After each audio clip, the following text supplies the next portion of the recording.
So, my lords, can I tell you where I'm going? I'm planning to try and answer a couple of the questions that I was asked this morning, or some of the points raised. I'm then going to deal with substitutability, and then when it comes to grounds 2 and 3, I'm just going to rely on my skeleton argument in the interest of time to give my learned friend a proper opportunity to make his response to my appeal. So, there was no challenge to the certification below.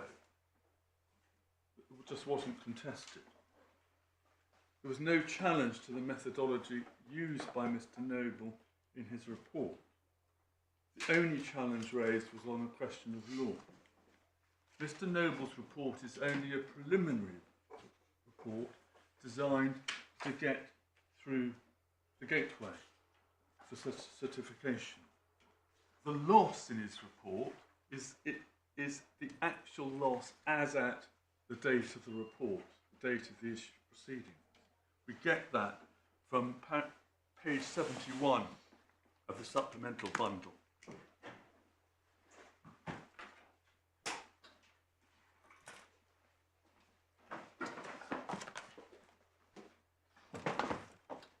Paragraph 738.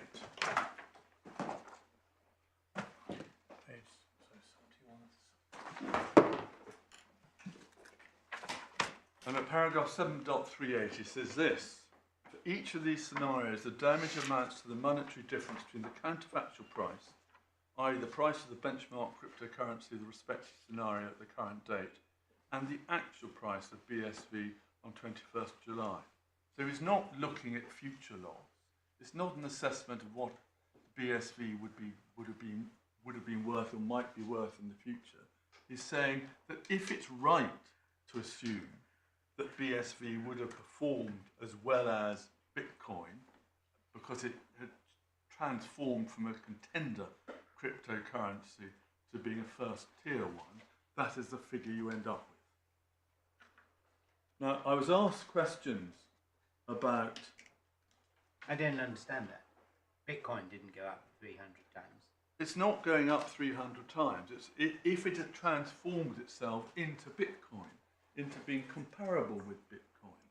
So it would have gone on his, if it's the right comparison to take. When was the 300 times value changed then in his analysis? There would have been a value change of 300 times, obviously. Yes, but that's what he's saying. He said it would have, if it's right to say it would have become Bitcoin, that is the increase in value. When? By July 2022. I don't see that on this graph. It's paragraph 738, my lord. It's not the graph. It's the next paragraph.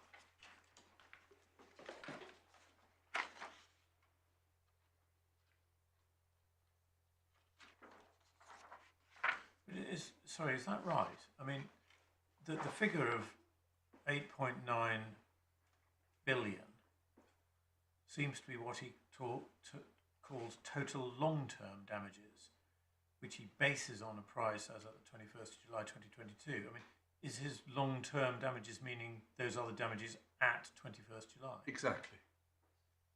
So he regards long-term as exactly 1st of January 2019 to... Well, between 19th of April and 5th of June 19, because the delisting events were different dates, and the date of his report. And he's basing it on, he says, if BSV would have transformed into Bitcoin, these are the figures. On the other hand, if BSV would only transformed into Bitcoin Cash, we're looking at a much lower figure. So that's the premise of his report. I was asked questions by Lord Justice Snowden about the classes, if I can go on to that. My understanding is what happens next in CAT is there's a response from the other side. There will then be disclosure, and then there'll be more reports. And those reports will set out the value of the claim or the loss sustained as at that date. And it's necessarily implicit, we say, that if someone in Class B in the meantime has sold his or her Bitcoin, they will move classes. And if you go to page 40...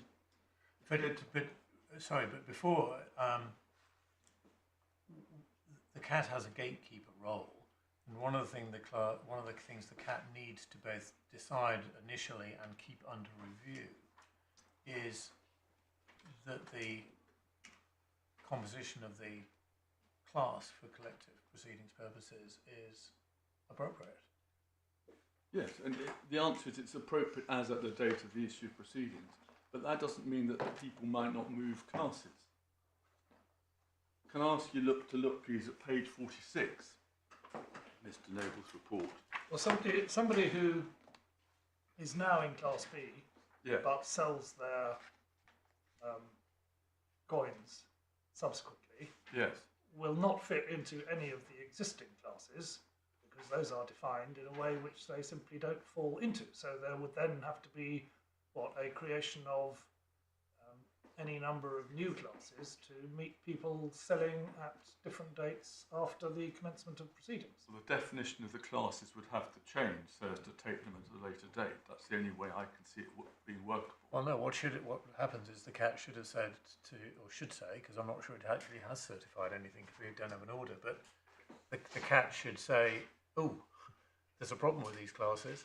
They don't cater on their terms for people who have sold their shares after the 29th of whatever it was, July 2022. Go away and think about it again. Well, that may be, but that isn't the issue that we're seeking to bring before this court. And all I wanted to show to you is that it's implicit in Mr. Noble's report that there may be changes in classes, and you get that from paragraph 5.5 on page 46. Where he notes that class members could be members of more than one class. For example, they could have held 3 BSV coins on the day before delisting, sold 1 BSV through May 19, has some of the value of 1 BSV taken by Kraken, and still hold the remaining value. Now, he doesn't go on to say, of course, those classes may change if they sell their coins, if people in Class B sell their coins after this date of this report, but we say it's implicit in that might happen, and that therefore the classes will have to be varied. That's as far as I can take that. I was asked a question, a point was made about the accounting position. Now, all these companies are private. 2 of them are based here, Bittylicious and Paywood, and I'm told that there's nothing in their accounts that deals with making provision for this claim. And right at the outset, I was asked by the Master of the Rolls as to whether or not, if I remember it correctly, whether or not this court should be encouraging the CAT to produce formal orders. And the point was made that it's very unsatisfactory for this court to be faced with an appeal where there is no formal order drawn up. Now, all I can say, if this court wants to encourage the CAT to produce orders, we would be in favour of that. In this case, as you know, we wrote to the CAT to ask for them to clarify the effect of their ruling. And subject to the letter that we received, we drew up a draft order, which I understand was agreed with the other side. I'm getting copies of the draft order printed out and brought down. And it was sent. And it was sent to the CAT. And of course, if the CAT had made the order in the terms requested by the parties, then this court wouldn't be faced with the difficulty that my Lord Justice Foss adverted to. Can we see that, please? No, electronically, please. Can someone email? How do we get it? It's going to be sent to you electronically as well. Sorry? We're going to send it to you electronically now as well. Do you have a copy for me? I haven't seen it.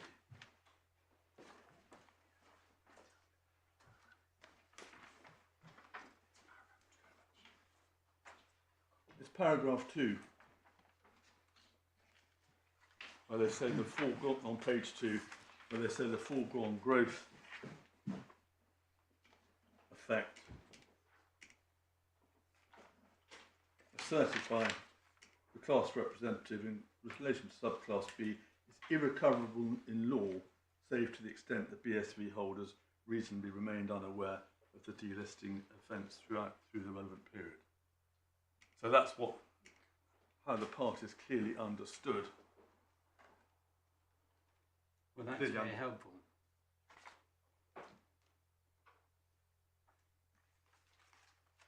But the cat just ignored it. Just ignored it.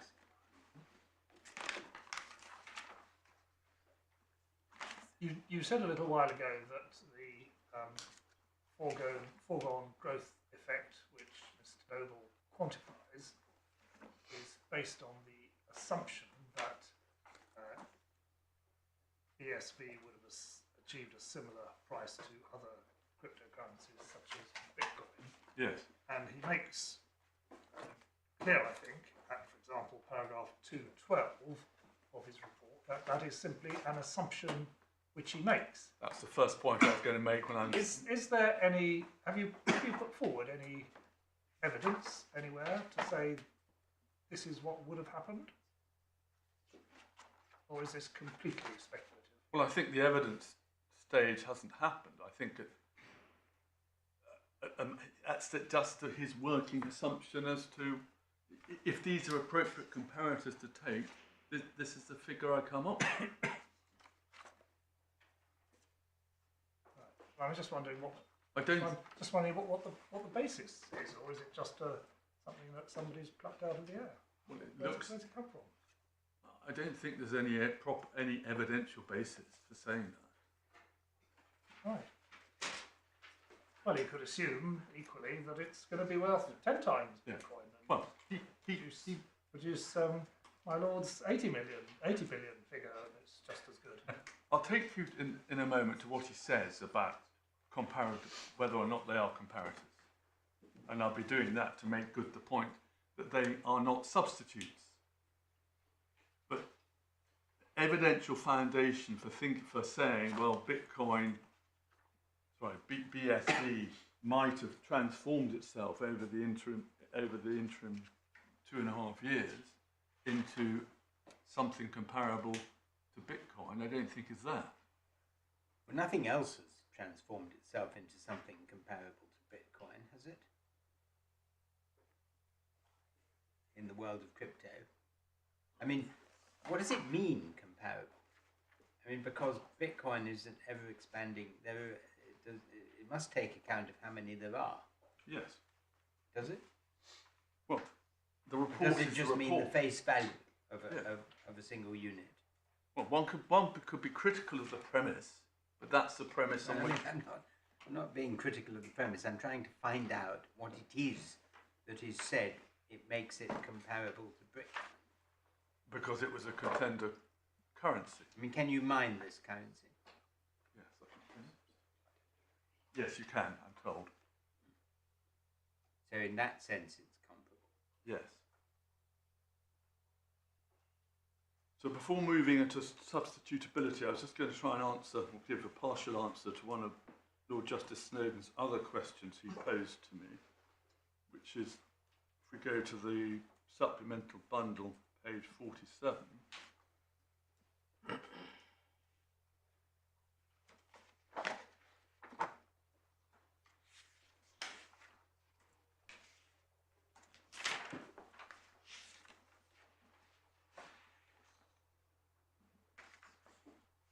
and it's footnote 71.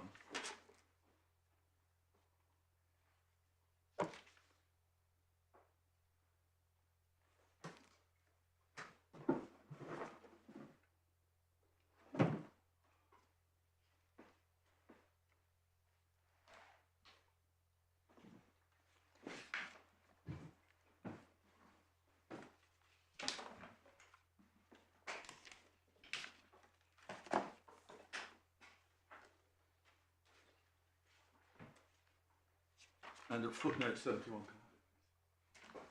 my Adobe stopped working. Footnote 71, he says this: disclosure or factual evidence provided in due course may highlight that some subclass A members would have held on to their coins rather than selling, but for the delisting.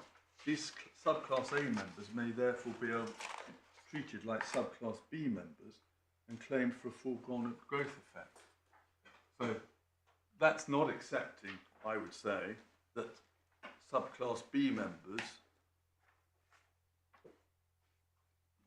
sorry, it's not accepting that that Bitcoin is being regarded as a substitute for BSV.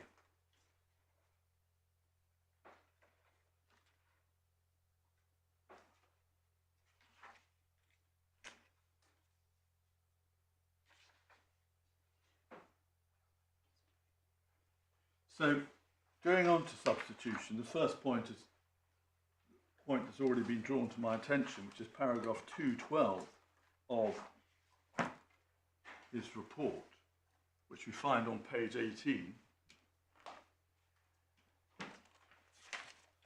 where he says in terms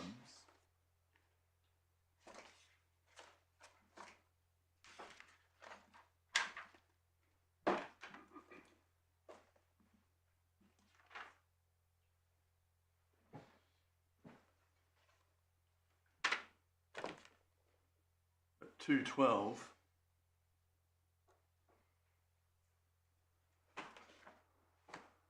he says, I propose to calculate the foregone growth effect by quantifying the lost opportunity to develop into a top-tier cryptocurrency in the long term. I therefore assume in this report that in the counterfactual, BSV would have achieved a similar price to other currencies, such as Bitcoin and Bitcoin Cash. Well, that's what I was asking you about. What's the basis for that assumption? Is it simply an assumption he's been instructed to make? Right, that's what he says in the next... Or is it, well, no, it's a slightly different thing in the next sentence. Or is it something for which there is some basis? Well, the next sentence does say, I may be misreading it, the next sentence does say, I've been instructed to choose these benchmarks to illustrate scenarios within the spectrum of potential counterfactual developments. So it looks as though he's been told to use those benchmarks. So he's not giving any independent validation to them, to the assumption. He gives some, as I'll take you to in a moment, but he makes it very clear that his views are provisional, and they may turn out to be wrong. So can we... I mean, if there is a sentence in the report which says, I think this is the right assumption. No, there isn't. No, there isn't. No. Can I, so you can see how he's done it, can we go please to page 54?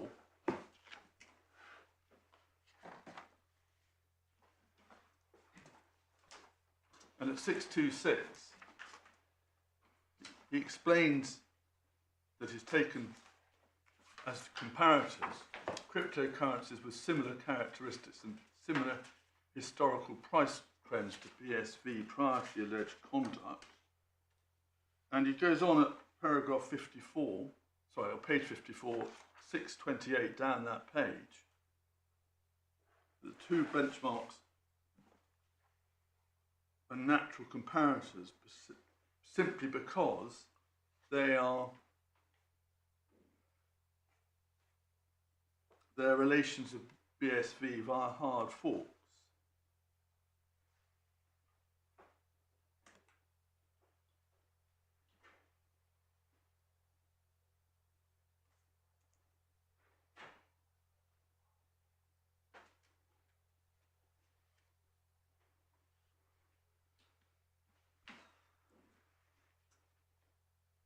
And then if I can ask you now to look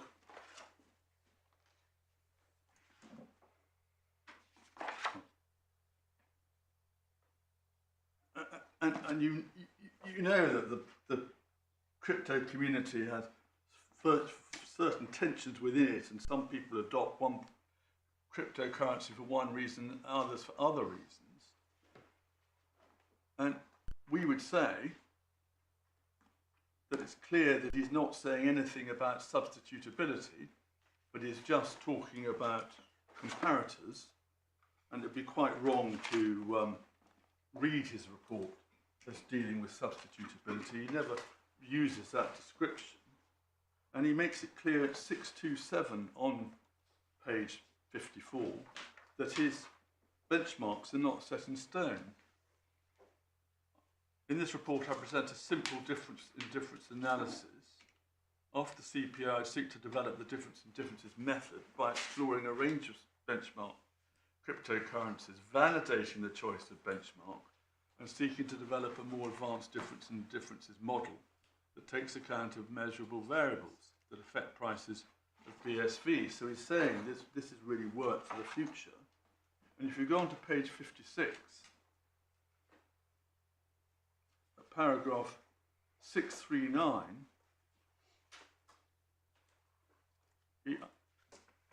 he says, he identifies the list of factors that would need to be considered down the line in identifying appropriate benchmarks or comparators. And the first bullet point is the extent to which the price of BSV performs in a similar manner. Then over the page, he expressly refers to the technical features of BSV, including how similar or different they are to the other potential benchmarks, and the extent to which these technical differences make a difference to the network effects that I outline. I intend at a later stage to draw on a specialist technical advisor's analysis to assist with this aspect of the analysis. And that paragraph 642 on page 58 over page, he says these scenarios are mainly for illustrative purposes, highlighting two potential development paths for BSV. I intend to revisit the scenarios after the CPO along with the factors listed above. This could lead to including additional comparators. So it's quite clear that he's not seeking to present a definitive view, and it's therefore quite wrong, we say, for the tribunal at paragraph 64 to hold that there was a substitute. And he's clearly going to revisit it on the basis of specialist advice.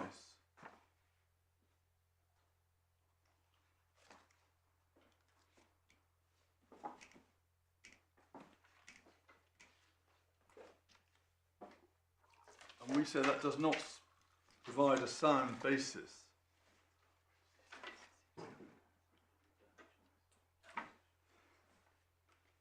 There's one other reference I want to show you. Yes, can I go back to 638 on page 56?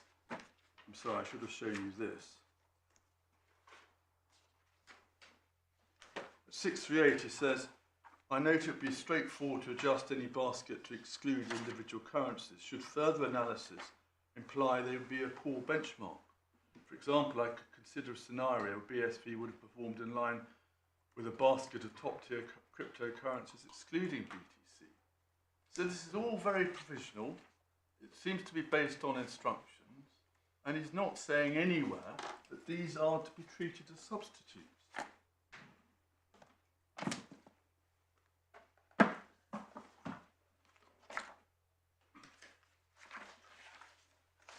So,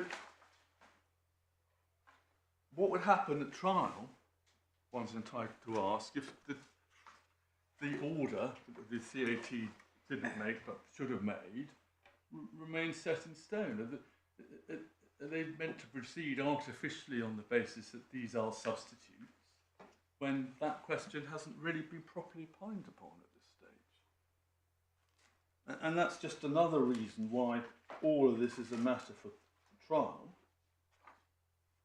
Now, the other side make the point that Noble 2 was responsive to the application. They're right about that. But he doesn't in Noble 2 say anything further about, or doesn't carry out any further tests on his benchmark. And the furthest he goes in Noble 2, which we find at tab 5, page 244. In paragraph 5.7. He says an investor who withdrew their money after the delisting events may reasonably have considered investing in alternative cryptocurrencies instead.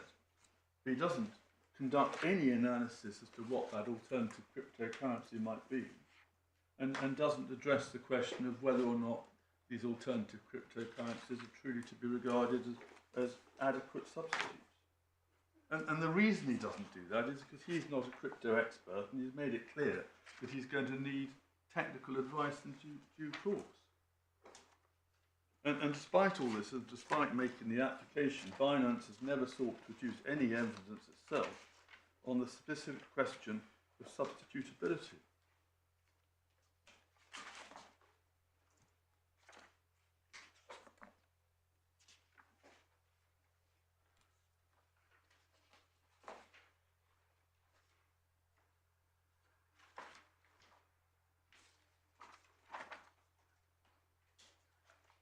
So,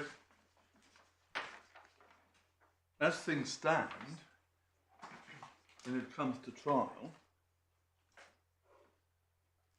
the question of what was a reasonable substitute must still be open, but then leads to extraordinary outcome that if the tribunal's right, either Bitcoin or Bitcoin Cash are to be treated as substitutes, whereas the only expert evidence before the tribunal says in terms, this is my provisional view, that has been arrived at on instructions. And he draws out some similarities between BSV and Bitcoin and Bitcoin Cash, but says in terms that it may turn out that Bitcoin is a poor comparator, in which case the large claim completely disappears.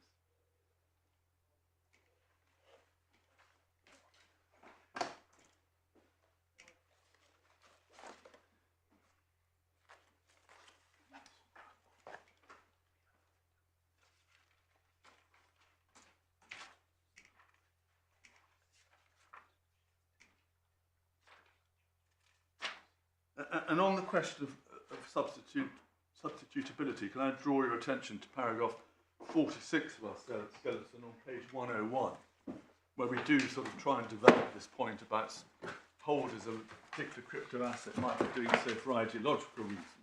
In particular, BSV is regarded by some in the crypto space as being closest to the original white paper, and they might regard it as unacceptable to be required to invest in another cryptocurrency that doesn't, in fact, seek to implement the original idea as per the white paper. So for all those reasons, we say that the tribunal was wrong to say at this stage that the market rule applies without question, and that is not open to the holders, to the members of Class B, to say that loss should be assessed as at the date of trial without a pre-requirement that they should have sold their Bitcoin as soon as they became aware of the delisting events. So unless I can help you further, that's what we say about ground 1. So far as grounds 2 are concerned, can I just draw your attention to the relevant paragraphs in our skeleton argument?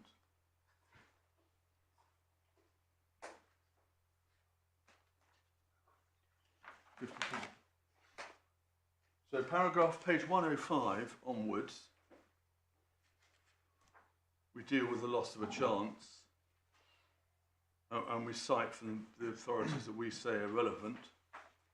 Then from paragraph 63 onwards, we deal with some other compelling reason. I would invite you to read them in due course and take those points into account. Unless I can help you any further. Yes.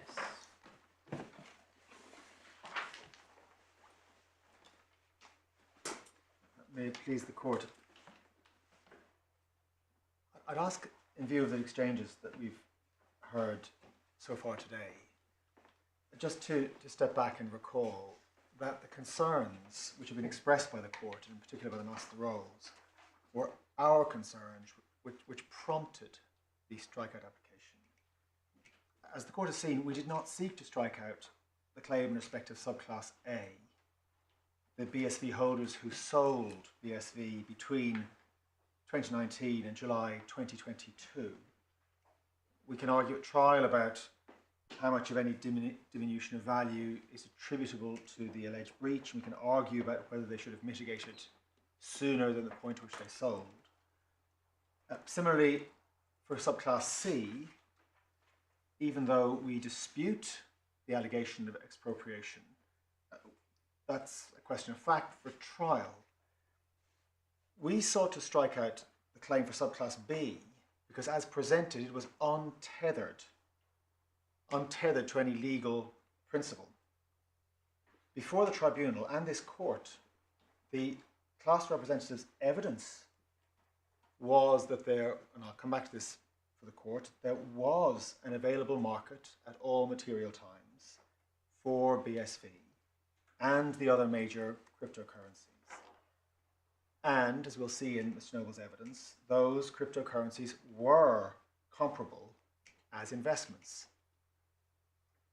However, the class representative's case was and is that even if these cryptocurrencies were comparable and there was an available market in which the class members could re-enter, and even if the class in general were aware of the alleged breach, damages would not be assessed by reference to the time of awareness, but by some later date in order to take advantage of the projected increases in value.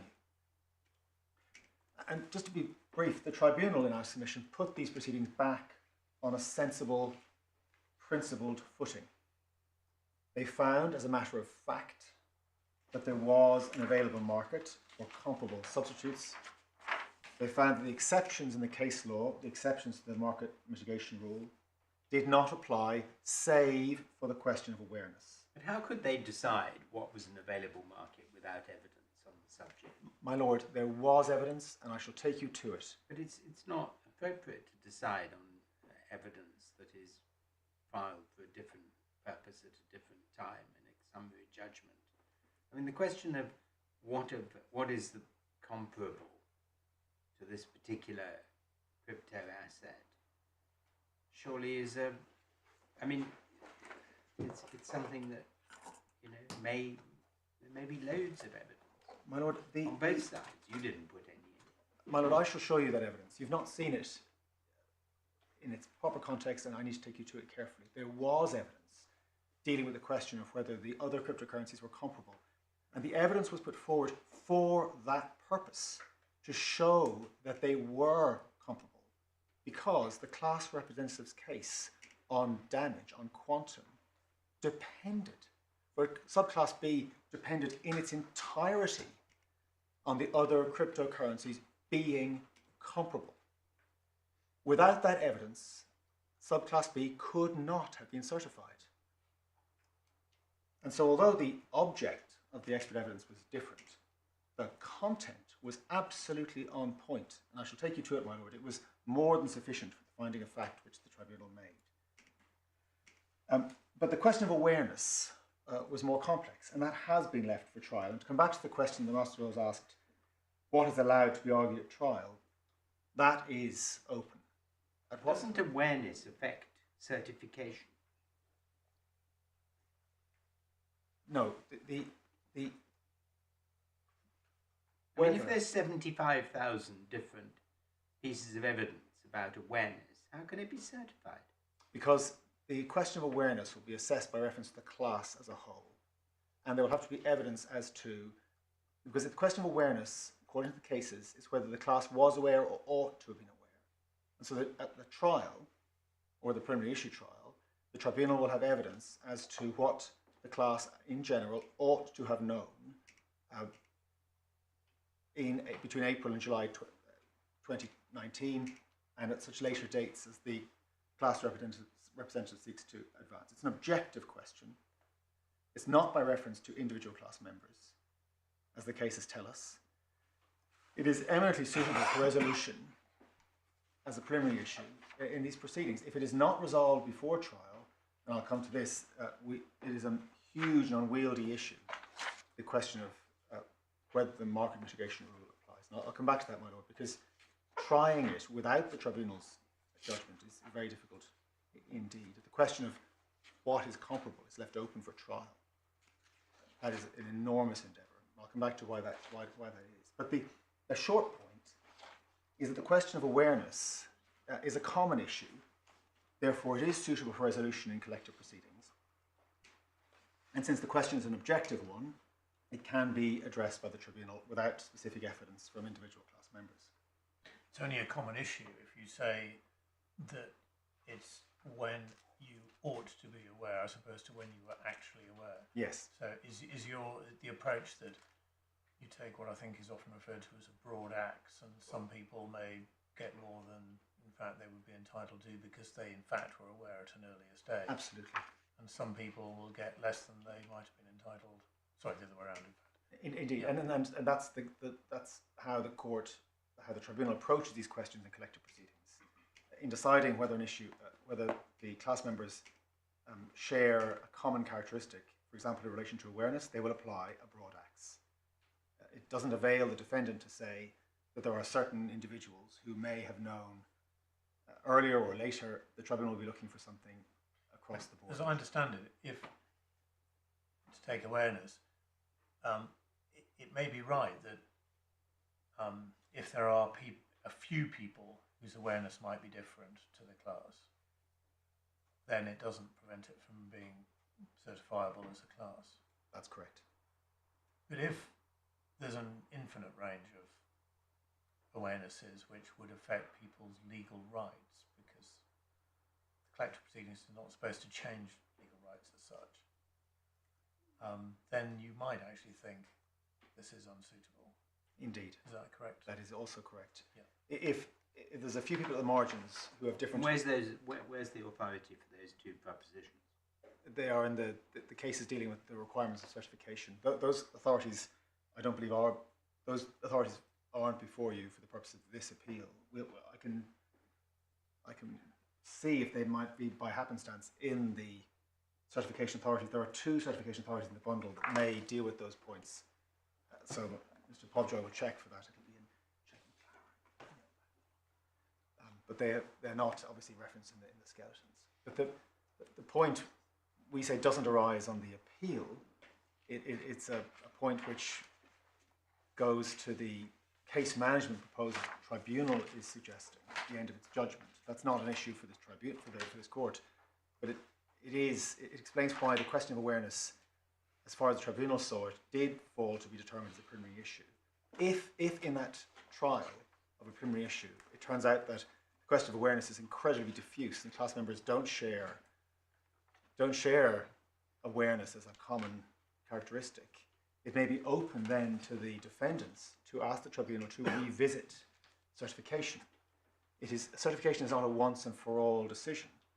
If it turns out that an issue is not in fact common, then the defendants can apply to the tribunal to decertify the collective proceedings on the basis that a critical issue is no longer suitable as a common issue for resolution in collective proceedings.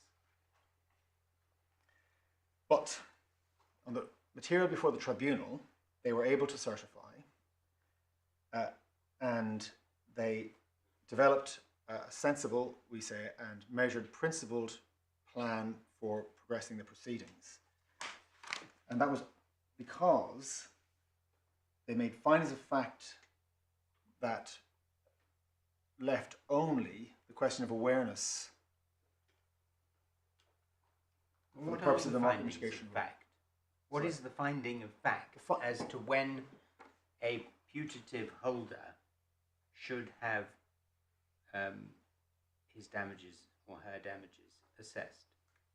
The findings of fact, my lord. The first was that the other cryptocurrencies were comparable investments. The second was that there was an available market for these substitutes, and that time at which damage ought to be assessed will depend on the tribunal's future finding of when the class became aware or ought to have been aware of the delisting events. But what is it? Is it the date of awareness? Is it the date of awareness plus a month or a year? Or it's the tribunal said, and I will take you to this, my lord. You have not been shown these important parts of the judgment. The tribunal said that the question of awareness is not the fixed date upon which someone's aware. It will be awareness plus a reasonable interval to be determined at trial at the end of which the loss will be crystallized. Whether or not the person whether or not the class member re-entered the market or not, that's the point at which damages will be assessed.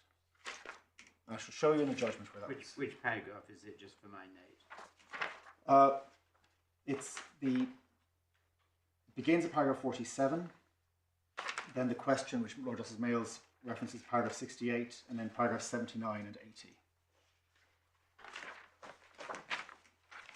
It was always our case before the tribunal that there would be an interval after the point of awareness during which class members could assess what to do, and it would be the end of that period, to be determined at trial, not on a summary judgment basis. Damage would be assessed.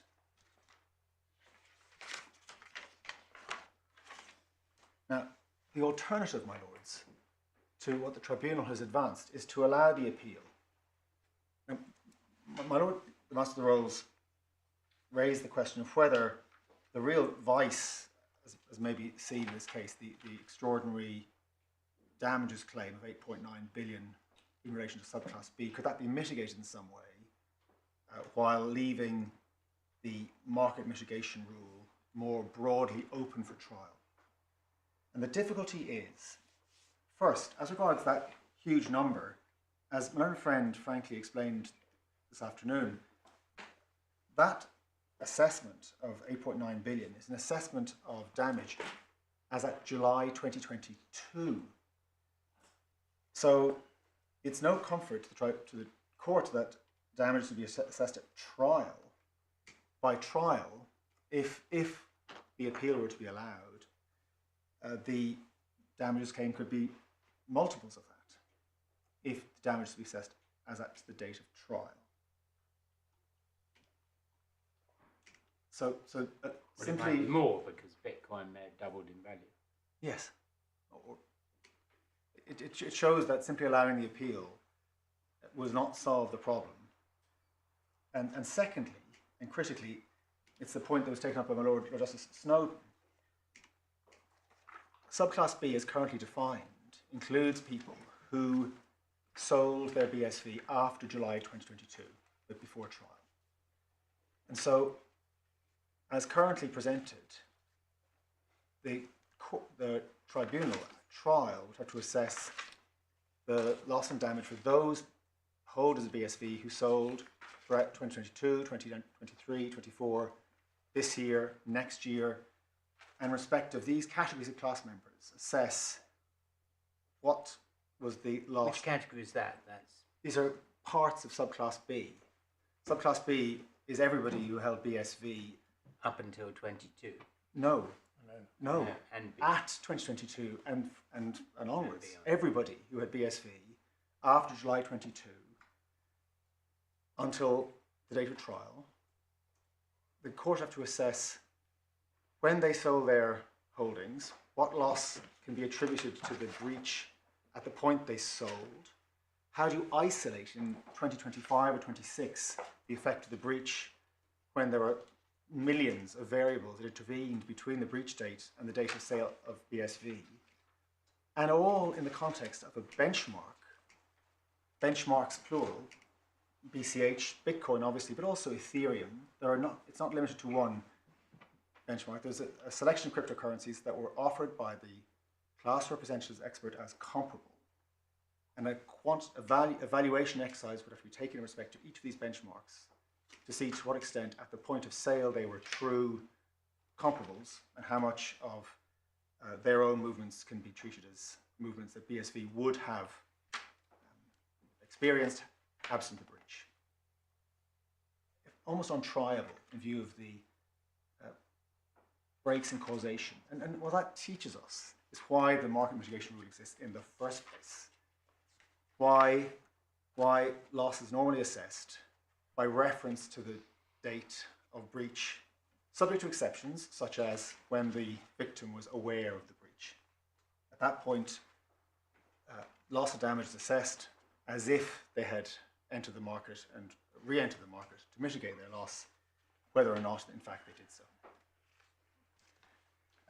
I mean, at first sight, it seems to me that it would be hard to say, once you were aware, that you could get more than 100% of what your investment was worth at that time or within a reasonable period thereafter, right? Yes. That seems fairly sensible, subject to arguments about impecuniosity, possibly.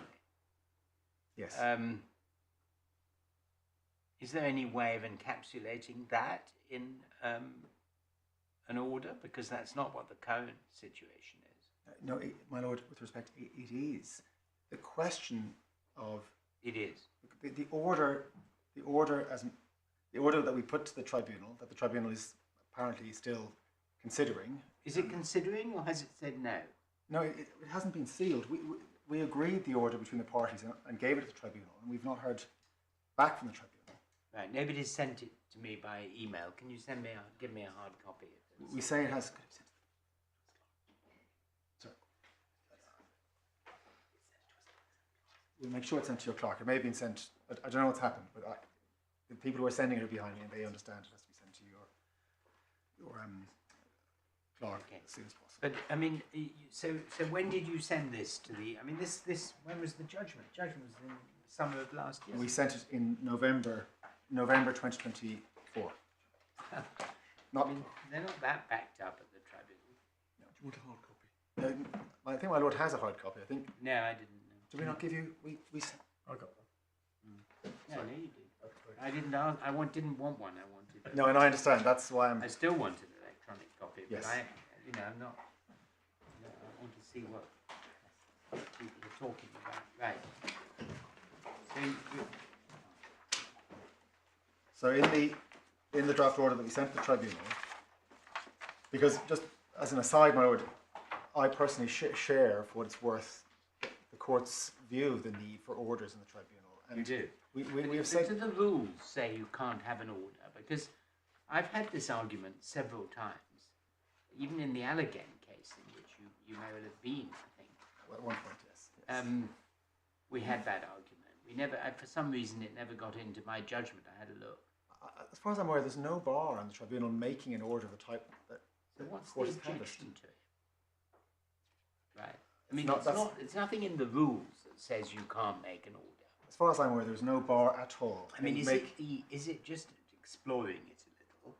Is it the idea that it's a tribunal? The tribunal has to give a written decision as opposed to a court, which doesn't, and therefore the decision contains notionally everything the tribunal wishes to say. I don't think that's it at all, because the tribunal resolves legal issues just like a court, and in the same way, it resolves issues in orders. Without orders, it is extremely difficult for parties to know where they stand on questions of appeal. What can It be makes appealed? my job much Well, more difficult. I mean, So there is a orders different- help everybody. Sorry, Mr. Kennedy, but there isn't different rules in the tribunal as to appeals. We know there's section 47A, Yes. whatever it is, that says you appeal a point of law. We've been through this on numerous cases too, Yes. but none of that really affects whether there's an order or not. No. And the tribunal does make orders all the time. Obviously, we're still waiting for a certification order, but those orders are made. Orders are made in the ordinary way, as you'd expect.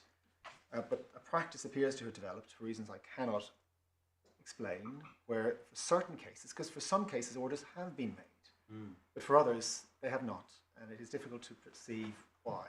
So you, on your side, and I mean your experience is I won't say unrivaled because I don't want to. There may well be rivals to your experience, but you've got plenty of experience in the CAT, and you don't see any rhyme or reason as to why there should not be orders, certainly in a case like this.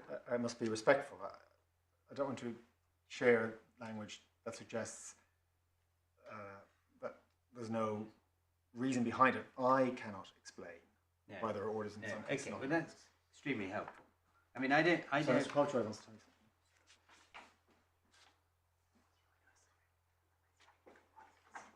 I'm sorry, Mr. Paltroy reminds me that the tribunal in this case, in fairness to the learned judge, who sits obviously as a High Court judge and has great experience in generally, Also, she when we sent the draft order in, she invited it to be combined with the CPO order. So she plainly envisages making an order.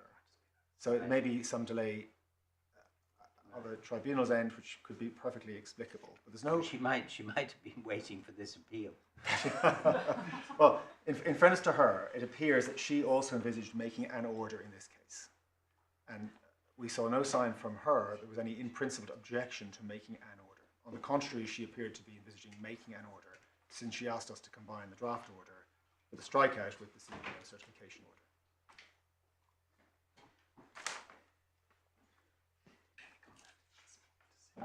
And obviously we contacted the tribunal, prompted by the court today, to see where that is. Well, yes, I'm not sure that's very helpful, because we're going to have to give judgment. And, if they haven't made an order, they haven't made an order. I mean, I'm not going to be impolite. I'm just going to say it would be helpful in cases of this kind to have an order. Of course. Yeah. I'm not going to slag anybody off failing to do something. It's not that. It's that this is just an unsatisfactory position at the moment, because you're now going to take us through the judgment and show that it means X. You may well be right. I've looked already at your paragraph numbers that you gave me, and I think paragraph 68 particularly does seem to imply what you're saying. But the point is, looking at the judgment and implying one thing, and then Mr. Wardell looks at the judgment and implies something else. It's just highly unsatisfactory. You want to have it laid out in words of one syllable, agreed between the parties as to what was decided. I can only agree respectfully. Okay, thank you. It's very helpful. But with that introduction, may I take you to some of the case law and how much of it is common ground? Because it does serve to address some of the points raised by the court today about what is required by way of a comparable investment. To what extent is the victim expected to spend his or her own money in re-entering the market, and how is reasonableness to be assessed in this context? And so, first, just to recall the amount of common ground between ourselves and the appellants. If you go to the core bundle, please, just to look at the appellant skeleton at tab 7, page 94, page 85, and I'd ask you to go to page 94, please. Could you just give us paragraphs? Paragraph 28.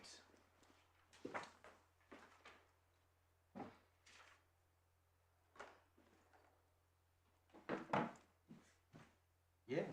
So again, the appellants cite the golden victory and set out the orthodox test with which we agree, that the rule applies whenever there's an available market for whatever has been lost, which we say would include an asset that has been paid for.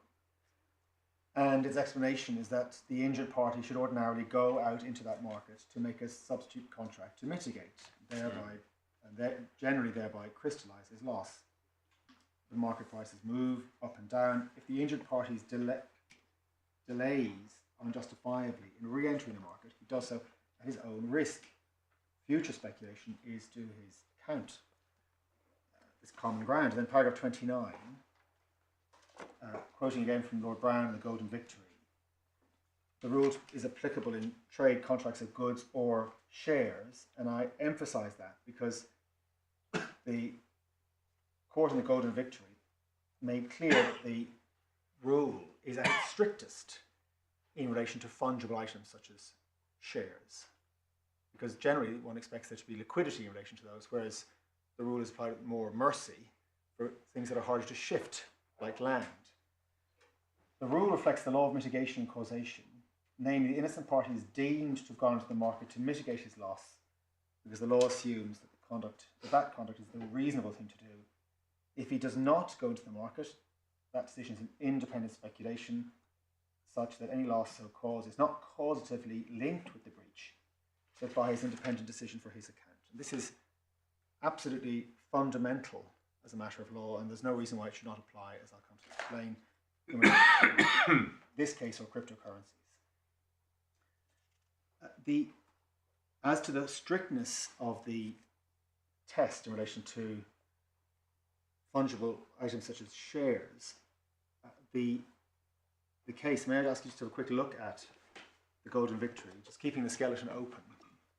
I'm not, since the court is very familiar with these authorities, I'm not going to go through them at length, but just pull out the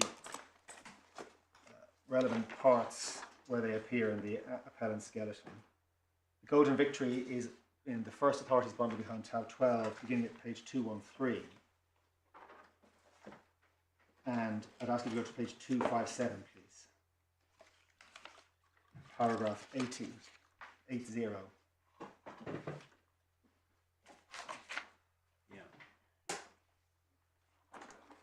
And you see at D, where goods or shares are sold, the breach date rule is at its strictest.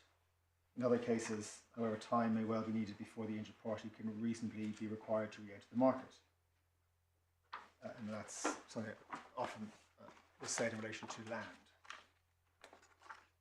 Back to the appellant's skeleton, please, in paragraph 30, where the speech of Lord Leggett in the Supreme Court is cited from the Stanford International Bank case.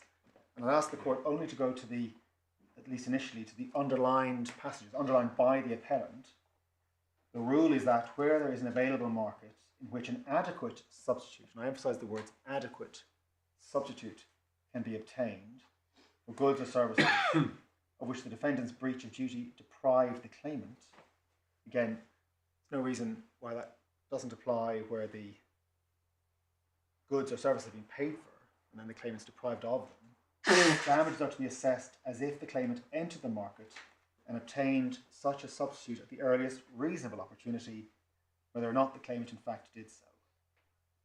Skipping down though to the sentence just after the reference to the Sale of Goods Act, but where the market mitigation rule does not yield this result, as for example, where the claimant is not aware of the defendant's breach until sometime later, or where there is no available market in which an adequate substitute for the lost performance can be obtained, the relevant loss will occur and damages will be measured at a different date. So there are exceptions to the rule, and a classic one is where there's a lack of awareness or where impecuniosity prevents the victim from re-entering the market. And paragraph 31 over the page, again another accurate summary of the principle in the appellant skeleton. Critical to the market mitigation rule thesis is the existence of an available market in which the claimant can obtain, as common ground, an adequate substitute, not an identical substitute, an adequate substitute for what he's lost. Quoting Lord Toulson in Bunge and Nadera, three important things. First, it presupposes the existence of an available market, the underlying passage, in which to obtain a substitute. Second, that the substitute contract is a true substitute. Well, what does that mean? You see the next sentence. The claimant isn't entitled to charge the defendant with the cost of obtaining superior benefits to those which the defendant contracted to provide. So the claimant can't refuse to re-enter the market because he's waiting for something better. If something comparable or adequate is available, that is the prompt to re-enter. And then paragraph 32, still quoting from Lord Toulson in Bunge and Nadera, the relevant criterion is whether the contract is reasonably replaceable by a substitute contract at a readily ascertainable market price, in which case it will ordinarily be right to measure the innocent party's loss by reference to the substitute contract. And he explains... He does say, I mean, it's said against you on the other side, this is a tort claim. Yes. Not a contract. There's absolutely no authority for the proposition that these rules do not apply to the law of tort. Well, McGregor sort of indicated something about that. That so different factors might apply. I don't think it says it didn't apply, and Lord Brown's very clear it does apply. Indeed. Different factors. Well, the only different factors which are said to apply is impecuniosity. Indeed. So awareness and impecuniosity. Awareness and impecuniosity. They're the ones that are correct as a matter of law. The appellant's case, of course, is that there are other factors. Is impecuniosity available here? No, for two reasons. The first is... The court said there was no evidence. The court said there was no evidence. And in fact, as I shall show this court, the evidence from the class representative goes the other way. Mr. Noble's evidence in his second report that were not shown makes clear that in general, the class members invest small amounts of money in BSV and regard it as a highly speculative investment. That's the class representative's evidence, which strongly suggests that it's not a situation where their homes have been mortgaged or somehow impecunious. There's a real market to sell BSV. They could sell it, small amounts of money are at stake, and they can re-enter the market with the proceeds of the sale. The law does not require them to use the proceeds of the sale to re-enter.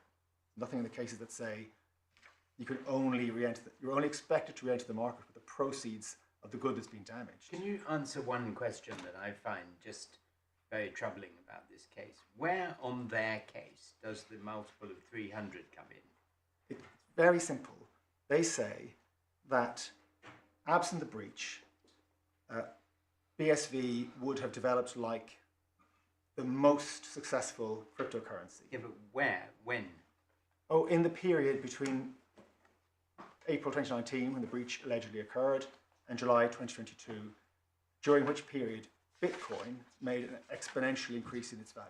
It did. It did. It did. By hundreds of no. By as far, well, yeah, hundreds. I understand it, hundreds of times. Did it? I mean, that's totally documented. I wasn't sure we saw that on the graphs. Actually. No, we did. No, that's the graphs don't. Well, The graphs do contain a trace for Bitcoin's price. but the problem is that the graphs are all based. The starting point of the graphs is that they're based at 100, so they can be a little misleading. They don't give the true. I'll come to the graphs if I have time. They don't give a true starting price for Bitcoin relative to BSV, because the prices varied so greatly. They have to be based at 100 in order to allow for a visual comparison to be made. So the theory of the case then is that it would very quickly have become comparable with Bitcoin, because if it didn't, then there's no particular reason to think that it would ride the Bitcoin wave in the same way. I'm sorry, I don't understand If Bitcoin starts to increase exponentially in, let's say, 2020, Yes. then in order for BSV to be comparable, it has got to achieve Bitcoin status, top-tier currency, by 2020. In other words, otherwise it misses the wave that top-tier currencies then ride. That could be, yes. So that's whether it's spelled out or not. That must be the Well, theory of the logically, case. that must be how they see it developing. But we say that's all by the by. Damage is not assessed by reference to what BSV might have become at some point in the future. Damage is assessed by reference to the point at which the victim of the alleged breach crystallized his or her loss. Now, the reasonable thing to do was to sell and to re-enter the market, buying the assets which the class representative says are comparable, such as Bitcoin.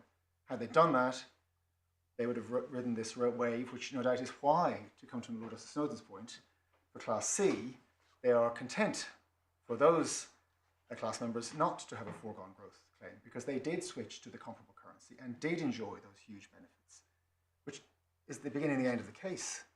There we see, in real terms, comparable investment and a crystallization of loss, the point at which they sold and bought Bitcoin or moved into Bitcoin. And the mysterious footnote, well, sorry, not mysterious, footnote 72 that we were taken to at page 48 of the supplemental bundle that said, subject to any disclosure or factual evidence that may become available in due course, it may transpire that Kraken users in subclass C would have held on to BSV rather than selling. Of course, they didn't sell, they were compulsorily swapped for Bitcoin. In such case, they may also be able to claim for the foregone growth effect. That would presumably be on the basis, that BSV would have outstripped Bitcoin. Yes. Although, in fact, of course, if we looked at one of the paragraphs we've just seen of the skeleton argument, it is sometimes said that if you do make a speculative gain, if you do go into the market and make a speculative gain, you don't have to bring that into account. Yes, it cuts both ways. But I have to say I'm sort of mystified by 72, unless they are saying that their case will actually be that Bitcoin was just a bit of a dud compared to what BSV would have actually become. I don't understand it either, and happily for this appeal, I don't need to. No, you just say it's What the case asks is there an available substitute? Was there an available market? Is there an available substitute? Yes, the other cryptocurrencies, because that's what their own expert tells us, and that's what happened in reality. Was there an available market? Yes. Subclass A, according to their pleaded case, 155,000 class members sold their BSV shortly after the delisting events. There is no greater evidence of the liquidity than that. They sold out, and their damage, that is the claim damage between the value that it was at before delisting and when they sold, is about 25. So they claim half, whatever it is, half 25 million pounds or whatever it is. The difference between 55 and 36. Yes, yes.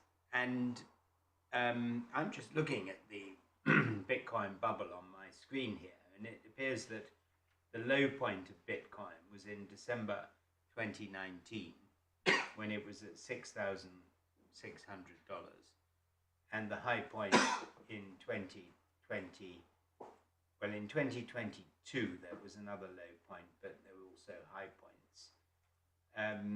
But the highest point is 24, where it gets close to 100,000.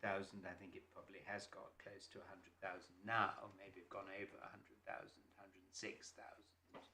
So there was a 20-fold increase in that period between 19 and at some stages, but not 300. No. So I still don't know where the 300 comes from. And of course the comparison is with the BSV price. For this may not explain that huge jump. I'm afraid all I can do is, in terms of explaining where the 8.9 billion comes from, is to rely on what my own friend has said. Of course, you can't do any better than that. I mean, but it doesn't mean the tribunal was wrong. The tribunal simply asked the questions the cases indicate, which is, was there a comparable product they could switch into, and was that an available market in a real sense? Was it a liquid market? and I suppose you asked the rhetorical question, well, what else do you want? What more do you want?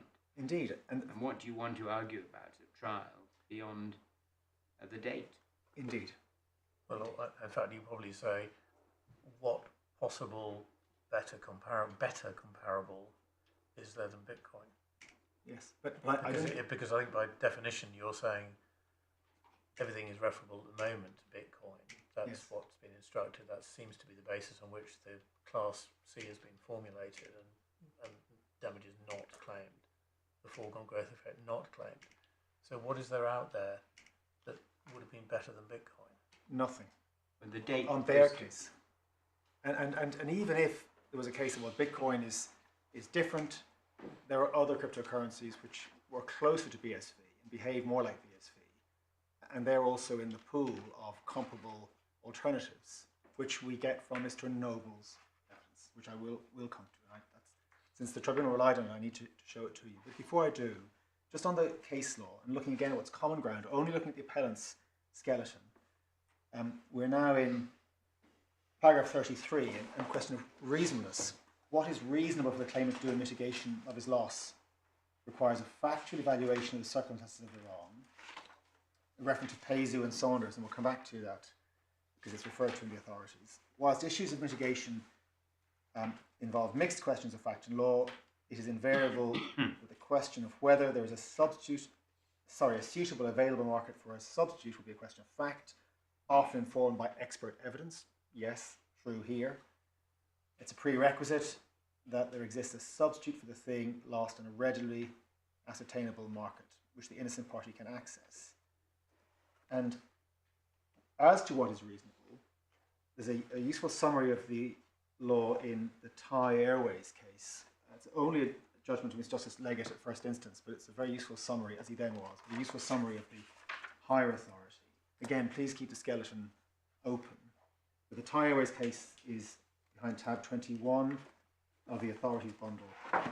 and it's page 411.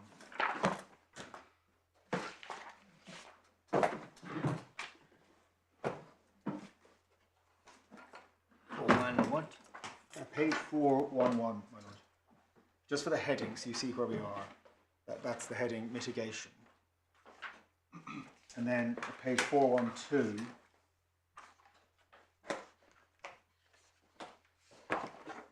I'd ask you to just go to paragraph 33.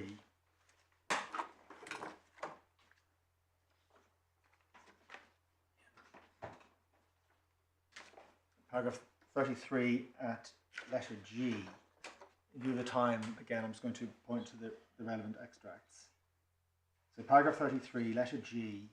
Here we see the Peizu and Saunders judgment, and that's cited by the appellant. It says the claimant can recover no more than he would have suffered if he had acted reasonably, because any further damages do not reasonably follow from the defendant's breach. If you go to page 413 and skip please to the letter B, the test of what is reasonable in this context is not simply one of general rationality, but is governed by legal rules. Various norms of reasonable conduct have become settled. Foremost of these is the expectation implicit in the market measure of damages that, where there is an available market, the claimant will go into the market as soon as possible and obtain a substitute for the defendant's performance. If he fails to do it, the omission will accordingly be treated as a voluntary choice, the consequences of which are for the claimant's own account, and damages will be assessed as if the claimant had taken advantage of the available market. Skipping down to 37, and this is highly material to what Mr. Noble said in his second report. One result of these rules is that the claimant may have acted in a way which was reasonable from the point of view of its own business interests or personal objectives, and yet not have adopted what the law regards as a reasonable response to the defendant's breach of contract or other wrong for the purpose of assessing damages. Skipping down, reasonable from the point of view of the claimant's own business interests was not in accordance with the expectation of the law that the claimant would take advantage of an available market. Likewise, in Derbyshire and Warren, the judge had found the plaintiff acted reasonably in having his damaged motor car repaired rather than buying a similar second-hand vehicle, even though the cost of the repairs was more than twice the market value of the car before the accident. The Court of Appeal nevertheless held, while the decision to repair the car may well have been reasonable so far as the plaintiff himself was concerned, he had failed to mitigate his loss because there was a cheaper option reasonably available of replacing the car. The damages were limited to replacement cost. That's important because the man may have loved his car, but he wasn't allowed, or at least he couldn't take the benefit of having paid twice the replacement cost in repairing it. 38. The standard of reasonableness is, however, applied with some tenderness towards the claimant, having regard to the fact that the claimant's predicament has been caused by the defendant's wrongdoing. Thus, skipping down, the claimant is not expected to take steps which would involve, and I emphasise this because my friend referred to it, unreasonable expense, risk or inconvenience.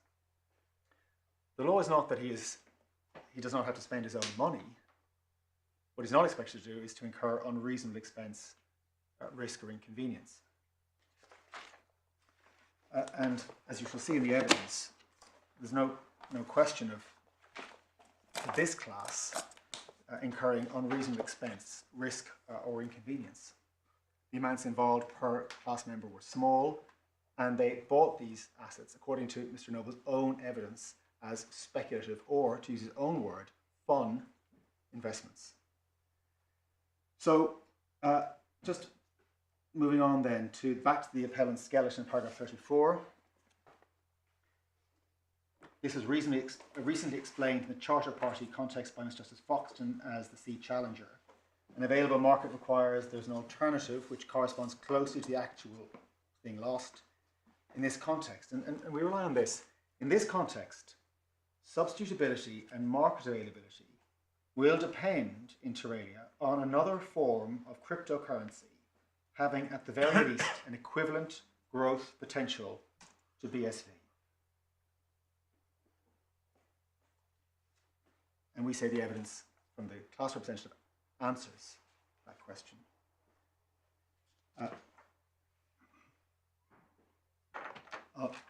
And just to look a bit more closely at that case cited by the appellant, the C Challenger, that's in the second volume of Authorities, tab 27,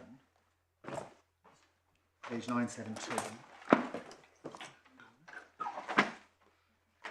972.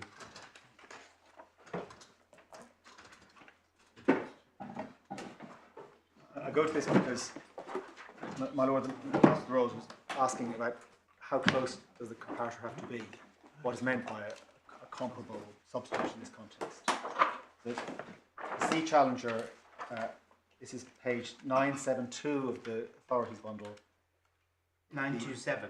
Oh, forgive me, 972. I misspoke. You want to get, well, the start is at 927. You want me to go to 972? Yes, I do. Thank you. Right, I thought it was maybe the case had 309 paragraphs by the time we get there. Mr. Justice Foxton was working overtime in this case. So, paragraph Rightly, 350. this case went to the Court of Appeal, and I don't think what he said about damages was endorsed, although it may not have been. Well, my Lord may have. Maybe we were exhausted by the time we got to damages and didn't have to deal with it. That you may have spotted an error in my legal research. I didn't check if this had been because it relied on by the.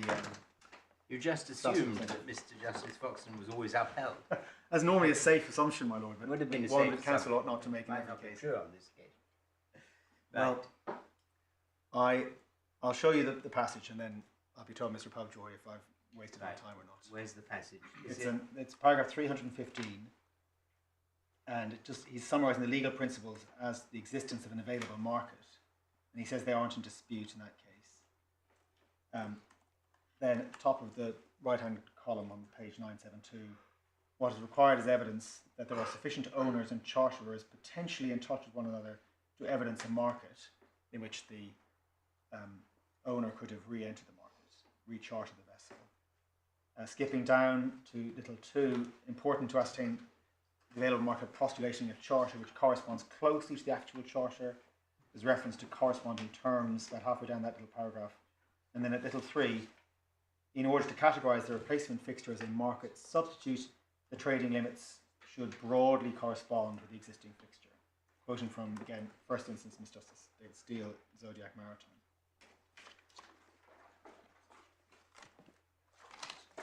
And just to complete the survey of the authorities, I'm not proposing to go to it. I think the court has the point. In the Alwyn case, which was cited to and by the tribunal, and it's also in the... But it is fair to say then that, just taking over the page, Mr. Justice Foxton actually obviously heard and recounts quite a bit of expert evidence as to what was then available in the market before concluding whether it met his criteria.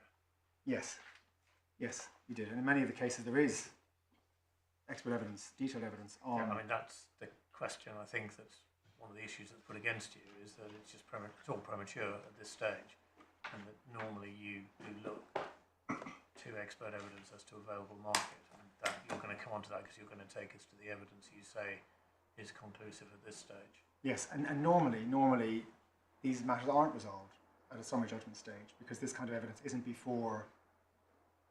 available, and the reason, because it turns on questions of fact. Outside the tribunal, it's very rare for the defendant applying to strike out to the benefit of detailed expert evidence from the other side already so far in advance of trial. So that may be a reason why one sees it so seldom at a summary judgment stage. But there are cases where this point has been taken at a summary judgment stage, and one of them is the Aylwin case. That's in the Authorities Bundle, tab 8. Begins at page 125.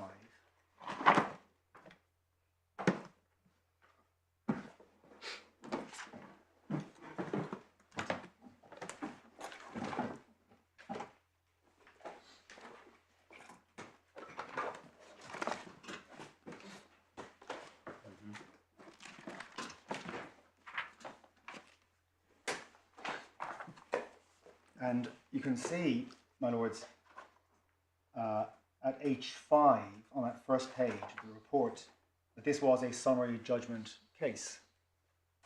The defendant sought summary judgment under CPR Part 24 on the basis that the claimant could show no loss recoverable in law. Yes.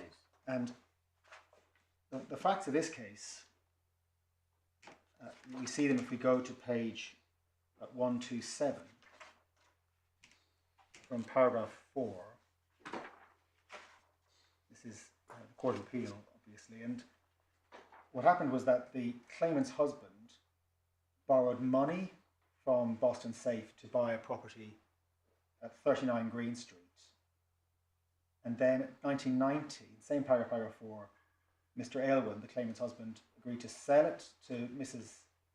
Aylwin for 1.8 million, and he agreed to sell it free from encumbrances on the basis that she, the claimant, would assume responsibility for the loan and she would pay the balance of £800,000. She paid the money and they signed the transfer. We see in paragraph 5. The defendants were the solicitors on the transaction and they failed to advise as a caution against the property. They failed to register the transfer. They failed to transfer the obligations and they failed to tell the claimant that the lender had refused to extend the loan and they'd begun possession proceedings. And what happened was that the house was repossessed and she sued on the basis that she was entitled to the value that that property would have reached had she been properly advised, and she would have held on to the house. She had the funds available to make the payments, but she wasn't properly advised. And at paragraph 16, on page 129, we see the opposing argument from the defendants. Their argument was that loss was to be assessed at the date of breach. If she had been registered proprietor, she would have been liable for the shortfall, and therefore she suffered no loss by the negligence. She could have invested her money in some other London property and made the profit she says she could have made on 39 Green Street. The property was not unique as regards the cost of alternative accommodation. The defendant submitted to the judge she would have spent more than that if indeed she had retained the house because she would have had to service the loan. And then we have the judge's findings at first instance on page 130.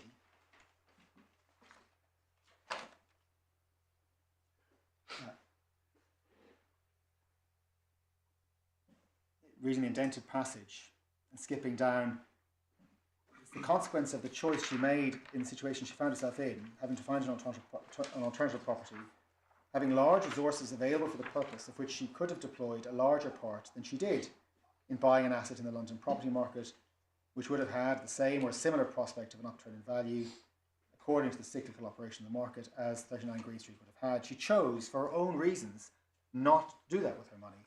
And accordingly, in my judgment, that is the cause of her failure to make the profit she says she was deprived of by the defendant's negligence. And skipping ahead to page 134,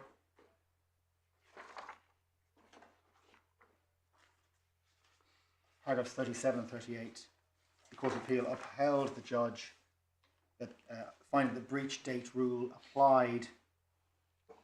She lost her beneficial interest in 39 Green Street. The asset had a value. The value was its development potential, and the market value at the date the contract was entered into by Boston Safe represented its true value, and she had no separate claim for the loss of an opportunity to develop or enfranchise the property. Skipping down, the claimant had funds to reinvest. Had this been a situation in which the property could not be replaced because of a lack of funds, the approach of the court to the loss might have been different, depending on the precise facts, the impecuniosity point. But in this case, the breach date rule applies. The breach date rule makes sound sense, as Mr. Briggs submitted, in this sort of case. Otherwise, there'd be no obvious finite date when loss could be assessed. And that's a fortiori in this case, where one has to ask if the class representative is right. When does one assess, when does one crystallise the loss of the people who held on to BSV after July 2022? And plainly, that's the case where the victim did spend her own money and was still expected to re-enter the market, contrary to what my friend said to the court today. So, my lords, those are the authorities that I want to take you to, and there's no suggestion in the appellant's skeleton that the tribunal got any of that wrong, nor did it, and in the time available to me, I won't go back to the judgment.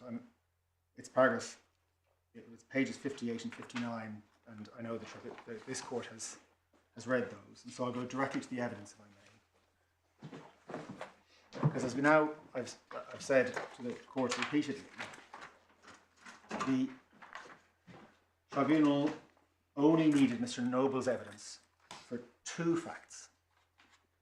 First, that in 2019, BSV holders could reasonably regard other cryptocurrencies as comparable, with similar growth potential, as the cases tell us, as BSV. And second, that BSV holders could purchase these comparable cryptocurrencies with relative ease. And for those two facts, Mr. Noble's evidence was clear and unequivocal. Now, begin, if I may, with his first report, and then I'll show you his second. His first report, as you know, is in the supplemental bundle behind tab 2. I'd ask you to go, please, first to page 15 and paragraph 2.1.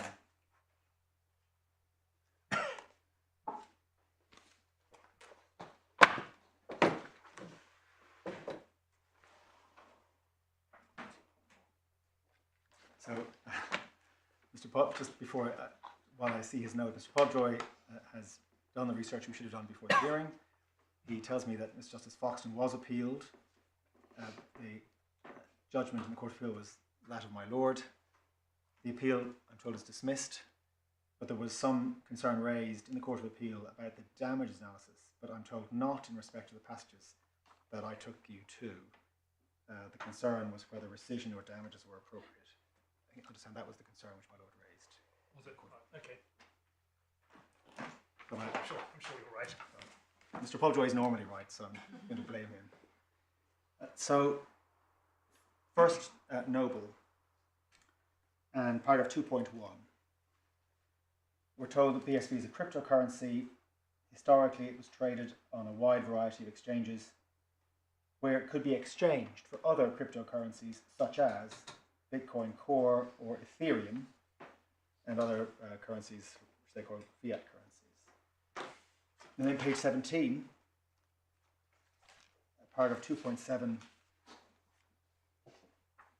Mr. Noble sets out 3 types of loss likely to have been suffered by the various class members. And the first is subclass A, and we see at 2.8 how he describes that. Like my Lord, I also found the reference to immediate and persistent loss very confusing. Just loss or short-term loss would be much easier to understand. It's just the loss that happened from the delisting to the point where they sold, and that's something that happened relatively quickly, and subclass A covers that loss. As I said earlier, that's interesting because it tells you that for 155,000 subclass members, which, by the way, if you go to page 19, just to make good my point, you see the number of subclass members in subclass A. It's table 2.1. Subclass A has over 155,000 members, and they're the ones who did enter the market to sell following the news of the delisting. Powerful evidence that that was something that could have been done by class members who wanted to do it when they became aware of the delisting. I mean, it's incredibly counterintuitive. Somebody who protects themselves when faced with damage caused by tort gets £1 in damages, and somebody who doesn't protect themselves gets a lot more. Yes, and as a major multiple of that. Yes, and even if it's not 300. It's not just it's counterintuitive for the same reason that it's not the law, and it's and bad because we'll be the judge of that. I only repeat what the authorities say, according to my submission, which is that after the point at which someone can decide what to do, it's their own speculation. And they could do fantastically well or very badly. Well, it's just counterintuitive that can be right and can be a valid claim. So there must be something wrong, and that what we've got to identify is what. Well, it's subject to it's the awareness point, isn't it? Indeed. In other words, if you become aware and you protect yourself, then you probably, in a sense, recover less. If you're unaware, then in a sense you don't have the opportunity to protect yourself, and it may be, unless it could be said, well, you should have been aware or you should have acted differently, that the law protects you. Indeed, and the law ensures it's just by applying a test of objective knowledge. So it's when you were aware or ought to be aware. So that the person who is asleep for 3 or 4 years doesn't get the benefit of his or her laziness. If they could have been aware, reasonably aware of the delisting events, they're treated as if they were aware, and that's the test. And that's where my Lord the Master of the Rolls' sort of point comes in. And in other words, if you ought to have known but were asleep at the wheel, then that's tough. It's your problem. Yes. Yes. And also, the 300 times doesn't really work because Bitcoin didn't go up 300 times. No. Indeed. And so this is just there's something wrong here. This calculation is a load of must be wrong. It must be, but I don't need to. In order to succeed, I don't need to show that it's wrong. You don't have to show it. But I do rely on the fact that it's some extraordinary number. That alone tells you something odd about the nature of the claim, and it goes to the point about why we took the application and why the tribunal, from a case management perspective, was also astute to scrutinise it, because the range for that subclass B is between 25 million and 9 billion pounds, and that really gives you a clue as to what's gone wrong. If you ignore the market mitigation rule, and then you invite all range of causal possibilities to be assessed at trial, we're now told, it is an extraordinary task for the trial judge. And the reason why the range is so huge is because there will be 1 million causal variables to assess in order to isolate the effect of the harm. And repeatedly we see in the cases that the market mitigations rule rationale, among other things, is to avoid that mess, but to focus on the point at which the victim could reasonably re-enter the market and mitigate his or her loss.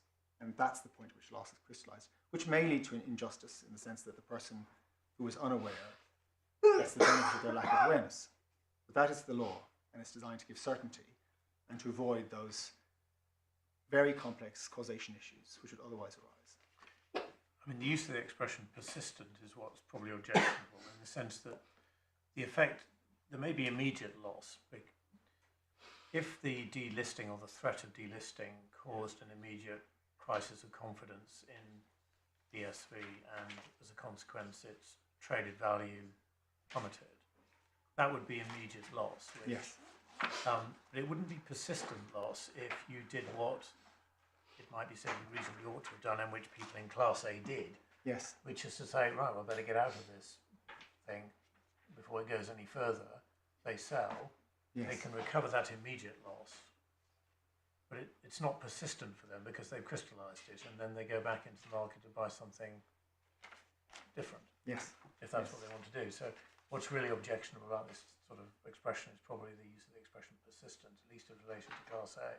Indeed. Or indeed for anybody beyond the point at which they should reasonably have done something about it. Indeed, one is left with the impression that there's in the class representative side, there's a sense that they, even for Class A, they want to somehow claim some of that future value increase, which they say would have, why else would the persistent word be even used? It doesn't make any sense. It's probably the footnote 71, which probably says, well, it might turn out that they'll say, well, I was forced to sell this, and I would actually prefer to have clung on to BSV, and I now can claim a big chunk of the 9 billion. Yes, and if there was a duress point or a lock-in point, if one of the other exceptions to the market mitigation rule applies, that person can opt out of the class and make those points separately in an opt-out claim.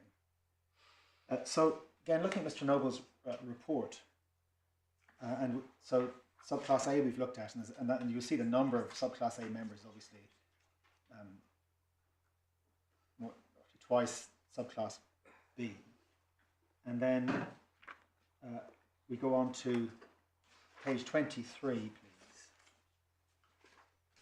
And again, by reference to the question of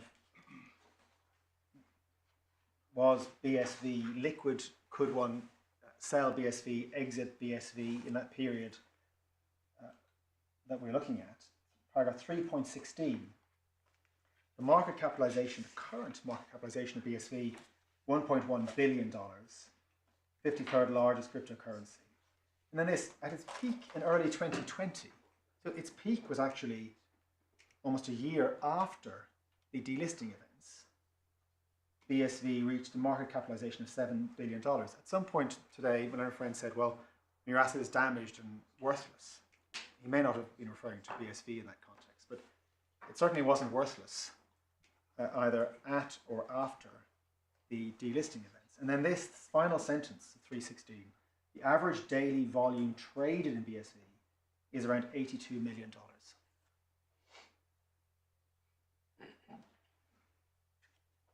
That's an obvious sign of liquidity.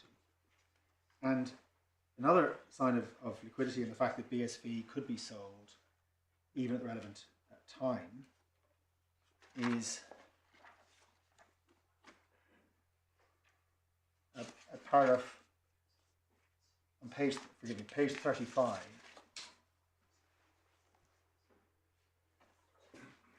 We see a comparison between prices of BSV and other major cryptocurrencies, and we see this expression repeatedly throughout Mr. Noble's evidence, other BSV and other major cryptocurrencies. Just getting back to your point about liquidity, 3.16. Yes. Is this right? Market cap is just over $1 billion, 1.1 billion, it said. Yes. And it did go up to 7 billion. Yes. The average daily traded volume is a fraction of the market cap. I mean, how do we know that, in a sense, that indicates liquidity? I mean, you just said, well, look, you can see that it's a very liquid market. Sorry, mine was quite right. All it tells us is that BSV is being traded every day, one way or another, with that value. So it could be a handful of trades. Mine was right.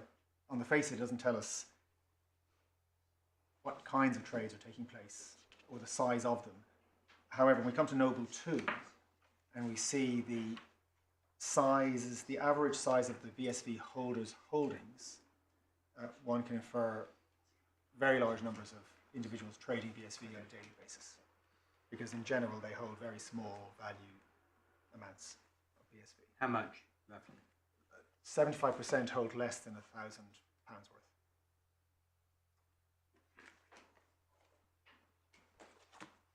So on page 35, again, as evidence of the fact that BSV is being traded. Is it sterling denominated? The dollar amounts are usually converted into sterling. I'll just quickly check if Mr. Noble, yes, that's sterling. He's converted to sterling for these purposes. So it's dollar denominated but converted to yes, sterling. Indeed. Yeah. So, but in terms of whether one could sell BSV, one can exit the market and buy other things, the figure 4.1 on page 35 is relevant, because we see there a decline in BSV after the delisting events. Again, declining because it's being sold, and there's a... Sorry, we're looking at figure 4.1. Yes. The red line is BSV, if you have it in colour. And it's declining because there's obviously a change in the relationship between supply and demand. But that decline, again, tells you that it is being sold, as we know it was, because 155,000... But it's still getting strong. Absolutely. It's stabilised around that figure of about 80 price index. But based the figure itself is artificial on the y-axis, because it's been based in order to make it visually comparable. But it has stabilized it. And in fact, it had moments of increase subsequent to the delisting events. So just, if I may move on, I'm conscious of the time, and I'll have to move on. Again, that's all showing you that it's tradable. There's an available market for BSV at least, and no doubt, and there's no dispute about the available market for the other cryptocurrencies. And then the next question, is it comparable to the other cryptocurrencies? And for that, I'd ask you to go to page 39, table 4.1. This is to show the different market capitalizations of the different cryptocurrencies, and we see big differences between them in May 2019. But you have the figure that for BSV it went up to 7 billion in early 2020. Closer, it appears, to BCH than to BTC. And then if we go to paragraph 430, we see Mr. Noble's evidence about this. He says, one could argue the lower network effects are reflective. He means by that the lower market capitalization of BSV compared to Bitcoin, BTC, are reflective of underlying quality issues with the BSV coin. So he's dealing here with the question of, are they comparable? And he says he's instructed there are no evident flaws with BSV, and that BSV is a high quality coin. And he notes that BSV relies on the same blockchain technology as other high quality coins, in particular BTC and BCH. And that's why he says, absent delisting, these network effects could have been sufficiently strong to mean that BSV would have achieved popularity levels and price levels matching the other cryptocurrencies. If you skip on, please, to page 53, now we're into his own evidence about why these are comparable. And this comes to what my Lord Justice Mayles asked earlier. Is it just speculation on his part? Is it based on instructions only? What has he got to say for himself about why BSV is comparable to the other cryptocurrencies? In 6.24, he says there are various approaches to estimating counterfactual prices, such as comparing prices after an event, before and after, and then a difference in differences analysis, whereby changes in prices of the affected product are benchmarked against changes in prices of comparable products. Sorry, which paragraph are you reading? 6.24, my lord, sorry. So he says, I'm looking for comparable products. He says, based on my initial research, my preliminary preference is to use an analysis whereby the observed price changes of BSV are compared with changes in the prices of an appropriate set of cryptocurrency benchmarks. So you'll be using other cryptocurrencies, 6.25, as the benchmark against which to quantify any effect on BSV prices. And his approach, last sentence in 6.25, relies on the notion that several currencies will share a common trend with BSV, with the exception of the delisting event. And over the page, 6.26, an important paragraph for the tribunal and for my response to the appeal, to ensure that the common trends assumption applies. So here he's saying, I've been told to assume common trends, and I'm testing it. My choice of the relevant benchmark will be drawn from the other cryptocurrencies with similar characteristics and similar historical price trends to BSV prior to the alleged conduct. I may undertake at a later stage a statistical assessment of the common trends, whereby I will statistically assess whether the trends of BSV prices and other benchmarks were aligned prior to delisting. And at footnote 81, he says a list of comparators will include cryptocurrencies with similar features to BSV that are best suited to assessing the counterfactual evolution of BSV prices. My point is that in these paragraphs and the ones that follow, he promises to do a more precise analysis later, but always on the basis that there will be a comparable cryptocurrency or cryptocurrencies. That is his evidence. There's no suggestion that when he does his deeper analysis, there's any prospect that he will not have a comparable cryptocurrency or cryptocurrencies. And he couldn't have said that, because had he said that, there would be no methodology for loss in respect to subclass B. So his evidence is that this is my starting point. I will do a deeper dive but there will always be a comparable cryptocurrency or cryptocurrencies for the purposes of my analysis. 6.27, I present a simple analysis which demonstrates how it can be operationalized. I think he means how it works. I would seek to develop the method by exploring a range of benchmark cryptocurrencies. So he's using cryptocurrencies as the benchmark in the future, validating it, developing a more advanced model that takes account of measurable variables affecting BSV as well as the cryptocurrency benchmarks. 6.28, one group of cryptocurrency candidate benchmarks consists of cryptocurrencies that share a similar underlying technology. That's for his initial assessment, a proof of work algorithm, and history with BSV.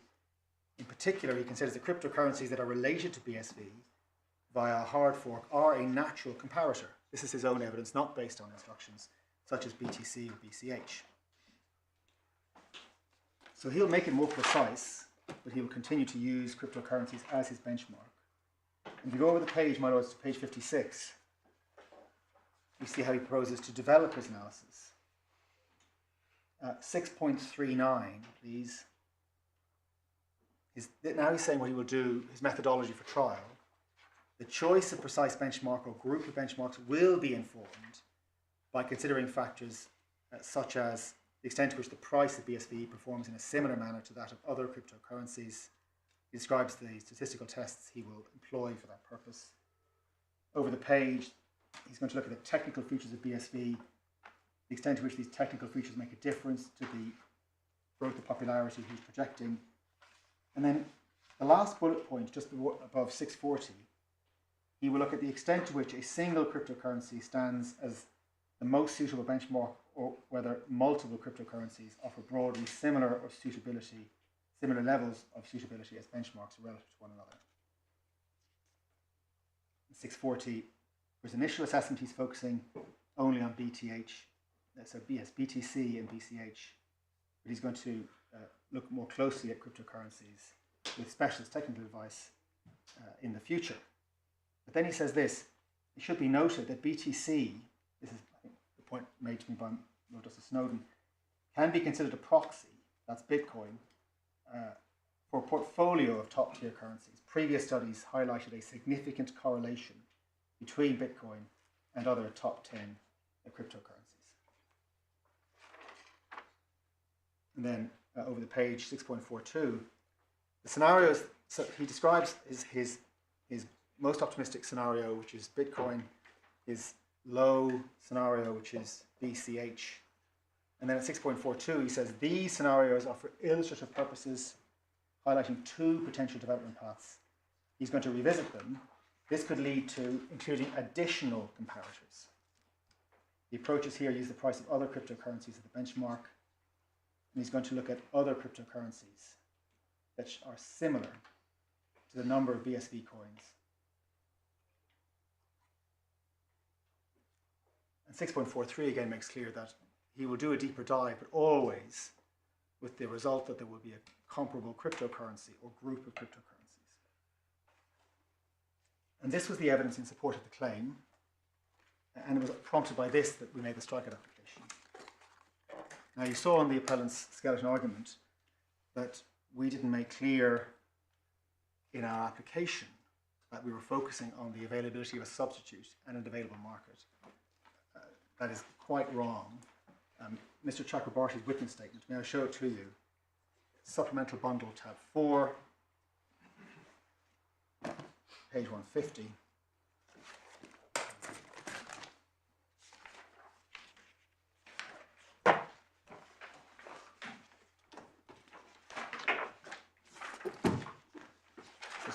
Page 155.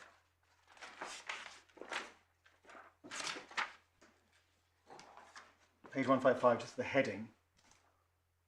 We were focusing on the foregone growth claim. And if you go to page 156, paragraph 22, Mr. Chakrabarty makes the point in terms that BSV was, paragraph 22 sub A, BSV was in all relevant times a readily marketable asset which they could have sold if they wished, conversion to cash or other cryptocurrency. And over the page, Sub B is uncontested that BSV did not constitute a unique investment proposition, and he relies on the Nova report, which says that several currencies share a common trend, and there are other cryptocurrencies with similar characteristics and similar historical price trends. So it's on that basis that we made the application. And so the appellants had an opportunity to respond to that and to adduce evidence of how BSV was unique and how there was no comparator or no available market or any evidence about impecuniosity. And so we see what they did put in Mr. Noble's second report. And that's in the supplemental bundle tab 5. I'd ask you to go straight to page 220. It was an exhibit to Mr. Andrews' witness statement, so it's a little bit after the tab. Page 220 in the supplemental bundle.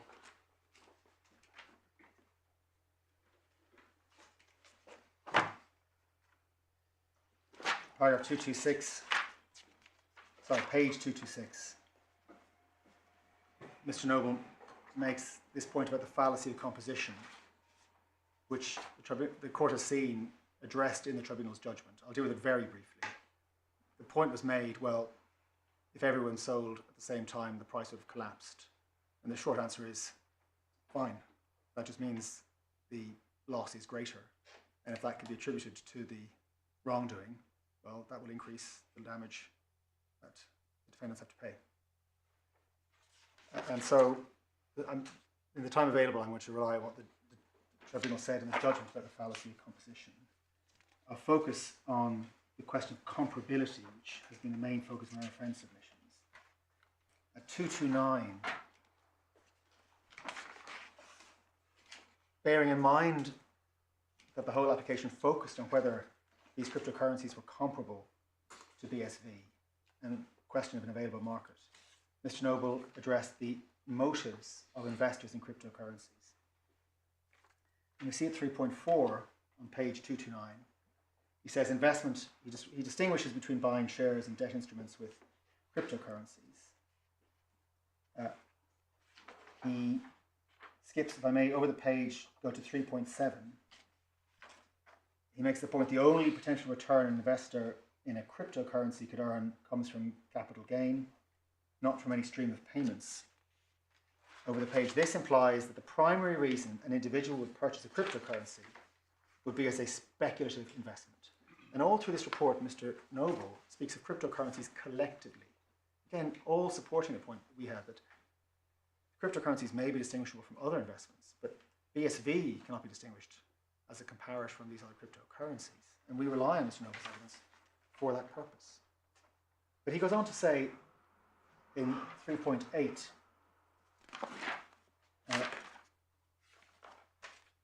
looking at the bullets, investors in cryptocurrencies tend to invest relatively small amounts of money in cryptocurrencies, and a substantial minority check the value of their investments infrequently, which is relevant to awareness. Then at 3.9, this is the point I discussed with my Lord the Master of the Rolls, relying on a 2023 FCA report, shows that 39% of crypto asset owners held assets, crypto assets worth £100 or less, 60% held assets worth £500 or less, only 11% had assets, crypto assets valued at over £5,000.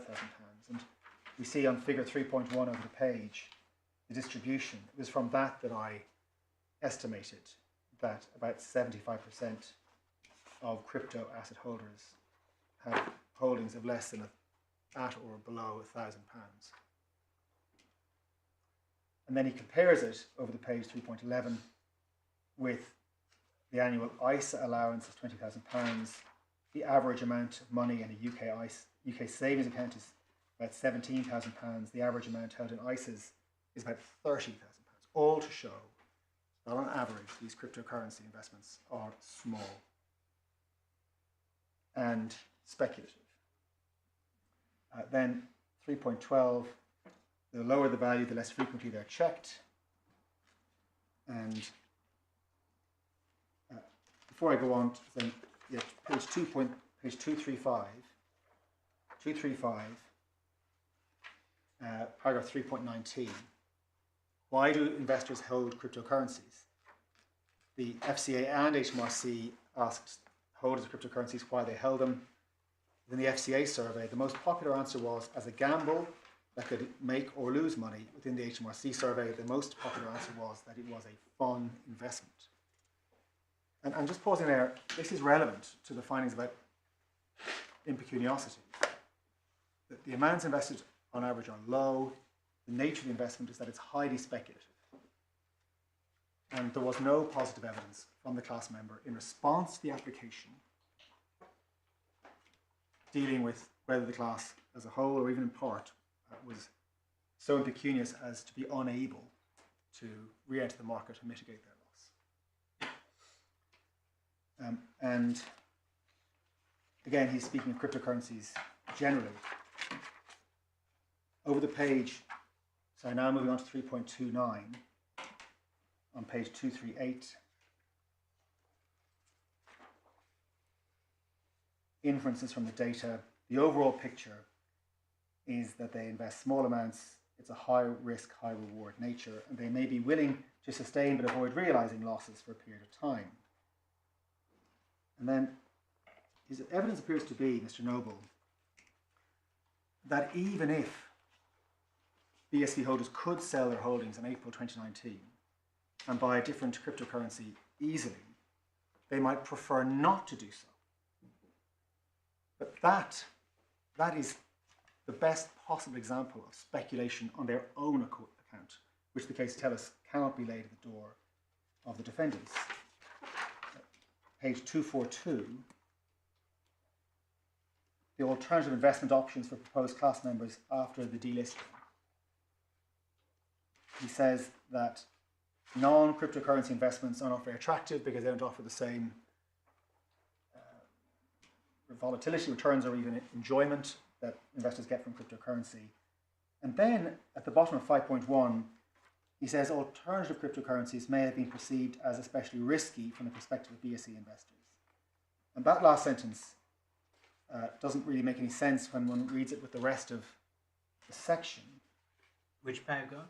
It's the bottom of 5.1, because when he goes on to the risks of investing in rival cryptocurrencies on page 244, where he expands on that point, he says at 5.7, our solution, an investor in BSV who withdrew their money from that cryptocurrency after the delisting events may reasonably have considered investing in alternative cryptocurrencies instead. Then he says there may have been good reasons not to do so. First, he says, 5.8, it's possible that a speculative investor will not have been following the latest developments associated with the cryptocurrency community. That's an awareness issue, that's for trial. And then this, second to them, the delisting activities might not only convey news about what members of the community think about BSV alone, the events may also have the potential to provide news about the volatility of the community as a whole. If an argument within the community can result in the delisting of one currency, there may be little to prevent another currency from suffering the same fate. Therefore, an investor might reasonably take the view that the most likely direction for the price of BSV from here is up once the relevant parties to this agreement make up and relist. By the same token, they may take the view other cryptocurrencies with similar characteristics to BSV may be vulnerable, suffering the same type of delisting, suggesting switching their investment would be inappropriate. Doing so would miss out on a BSV appreciation that would follow a reconciliation. Now, all of that is obvious speculation. Those decisions which an investor might make once they are aware of the delisting events and have the means to switch out, all of this is speculation, obvious speculation, which is on the account and laid at the door of the class members alone. And sorry, you're saying it would be, sorry, you're using the concept of speculation in the golden victory sense. yes, You're not saying he's speculating. not at all, my lord. No, you're Forgive saying me. you're supporting the proposition that if you held on to the currency, it would be speculation. I'm afraid I'm looking at the clock and rattling through these points. Yeah, so I that's spoke too fine. quickly. I meant I know you meant. what he's describing is he says it's a reason not to apply the market mitigation rule. My submission is all of this is exactly what the cases tell us is speculation on which is the account of the victim. When they have the choice to make these kinds of decisions, to hold, to sell, to move or not to move, all of this is speculation, which should not be, and the consequences of which should not be left at the door of the defendants. And the submissions that you heard today, and we saw it in the appellant skeleton, that certain BSV holders believe that BSV is more closely related to the original vision of cryptocurrency. They may have an ideological opposition to investing in rival cryptocurrencies because they believe that BSV was closer to the true inspiration, closer than Bitcoin. Again, there's no evidence to support that ideological preference at all. There was none before the tribunal. But even if there was, that again, to decide not to sell out of BSV because of an ideological preference for it and a philosophical objection to the other cryptocurrencies, which are obviously comparable as investments, that again is the kind of speculation which we are told in the Golden Victory is not to be left to the account of the defendant. But that is speculation on your own account. Like the car owner in Derbyshire and Warren, he might have very good reasons, philosophical reasons even, for repairing his beloved car, but he wasn't going to get the defendant to pay him the repair costs when they were twice the replacement costs. The tribunal relied on this evidence to find that the other cryptocurrencies were comparable, that there was an available market, but that the question of awareness should be left for trial.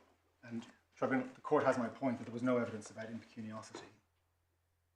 And as I said in opening, in fact, the evidence pointed the other way, since the amounts invested were small on average and the investments were highly speculative. The tribunal was accused in the appellant skeleton of not identifying the substitute to which the BSV holders could have switched. At paragraph 56 of the judgment, the tribunal said another cryptocurrency. That was the substitute based on what Mr. Noble had said. There's no lack of clarity there. They identified the other cryptocurrencies that Mr. Noble identified as the substitute to which the class members could have switched.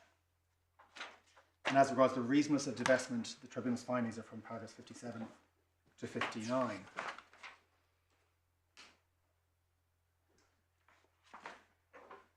Again, in the time available, I can't take you to those. I know the tribunal, the court has seen judgment in detail. Is it worth me just very briefly showing you those questions? I'm not going to address you on loss of a chance. May I just quickly check with my friend how long he wants to reply? That might help. I'm going to be very short. Sorry, not standing. I'm going to be very short. I'll take you to the judgment then. Core bundle.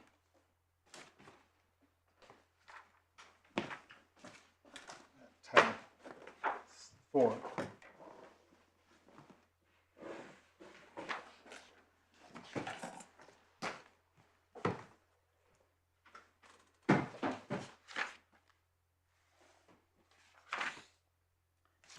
It's at page 60, please.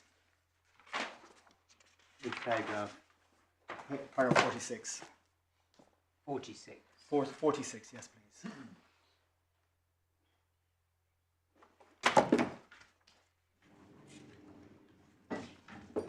So it records my submission, and then in paragraph 47, I relied on the market mitigation rule because the holders were or should have been aware of the delisting events, could have reinvested. And then this point, halfway down 47, whenever that point was reached, which I accepted before the tribunal would be a matter for trial, it couldn't be reasonable for BSV holders to fail to mitigate up to the date on which the claim was filed. So I accepted before the tribunal that identifying the precise point at which they were aware of the delisting events would be a matter for trial. My point was that there was enough material. Sorry. I accepted there would be a gap between the point of awareness and the point of crystallization. I did argue there was enough material before the tribunal to find that everyone ought to have been aware, and I failed on that point. The tribunal said the evidence wasn't sufficiently strong to show the class as a whole would have been aware, and left that for trial. And then page 61, the fallacy of composition point is made, was made before the tribunal as it is made before you.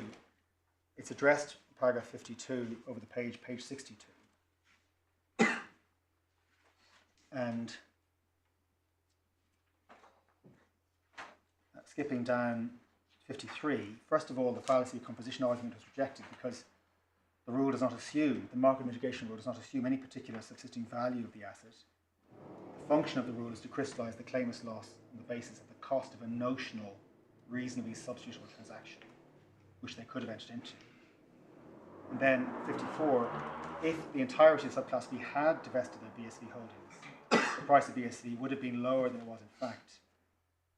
If that were to be established, the consequence would be an increased immediate loss for the class, reflecting the greater loss in value.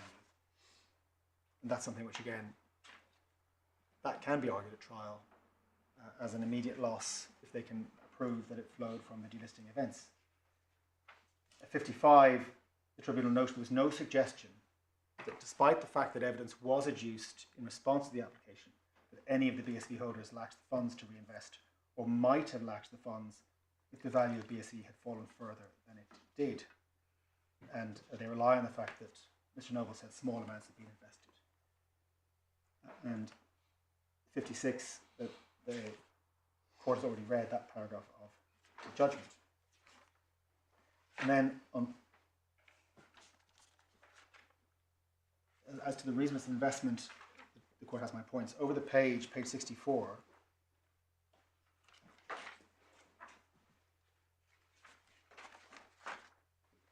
the argument was made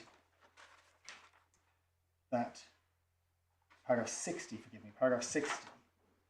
alternative cryptocurrency investments may be perceived as risky, and the authorities indicate that claimants are not obliged to mitigate loss by risking capital in a speculative venture.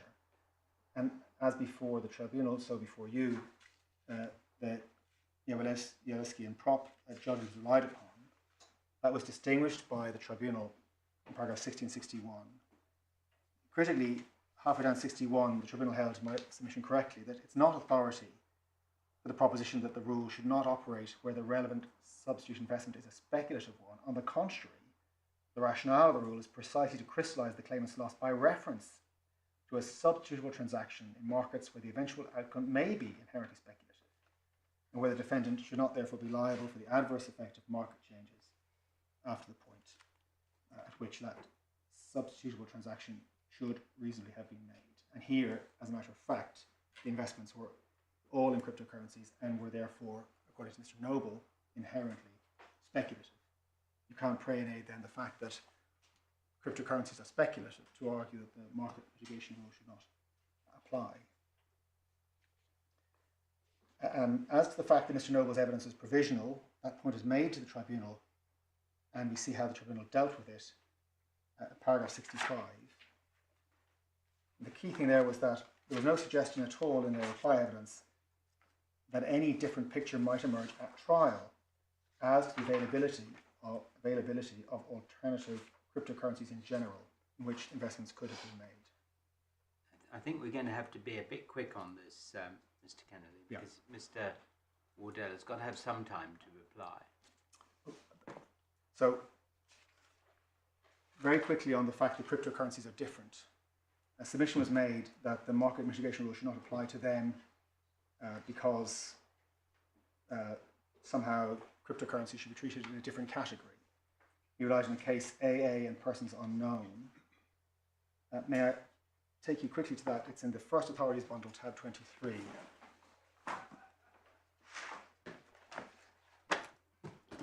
Paragraphs 59 to 61.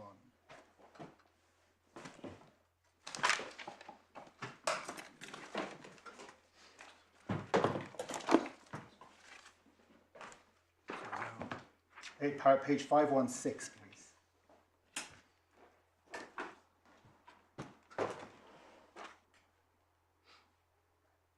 And my short point is there's nothing in these authorities to suggest that the market mitigation rule should not be applied to cryptocurrencies, and that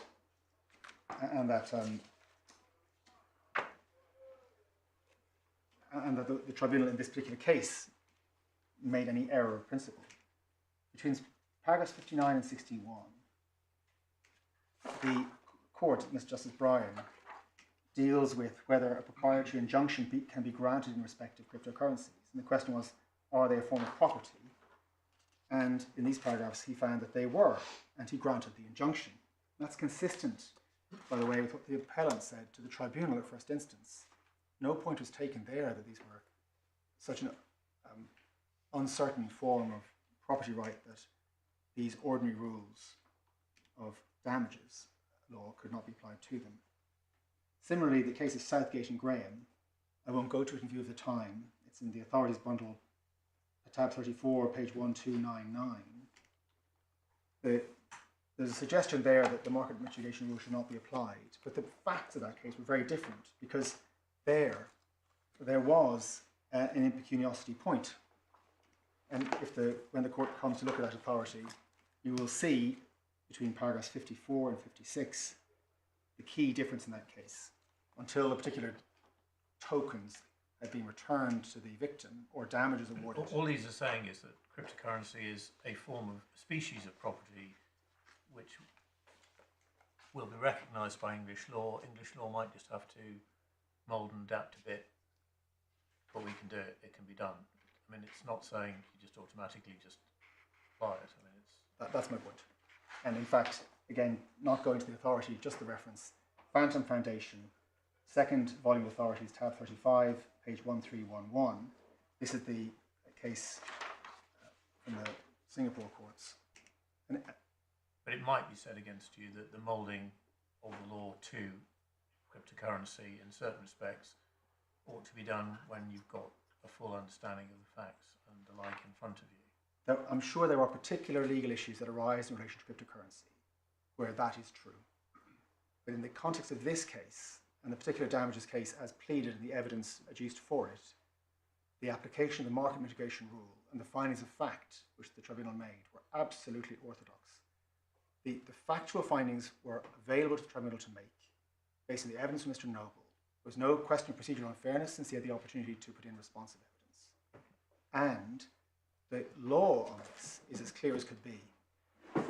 One of the points made in the cases is, well, how does one ascertain the price of cryptocurrencies? Where is the reliable marker of price? Here, as I think Lord Justice Snowden pointed out, Mr. Noble's own evidence is that the price could be ascertained. BSV was listed on markets throughout the relevant period.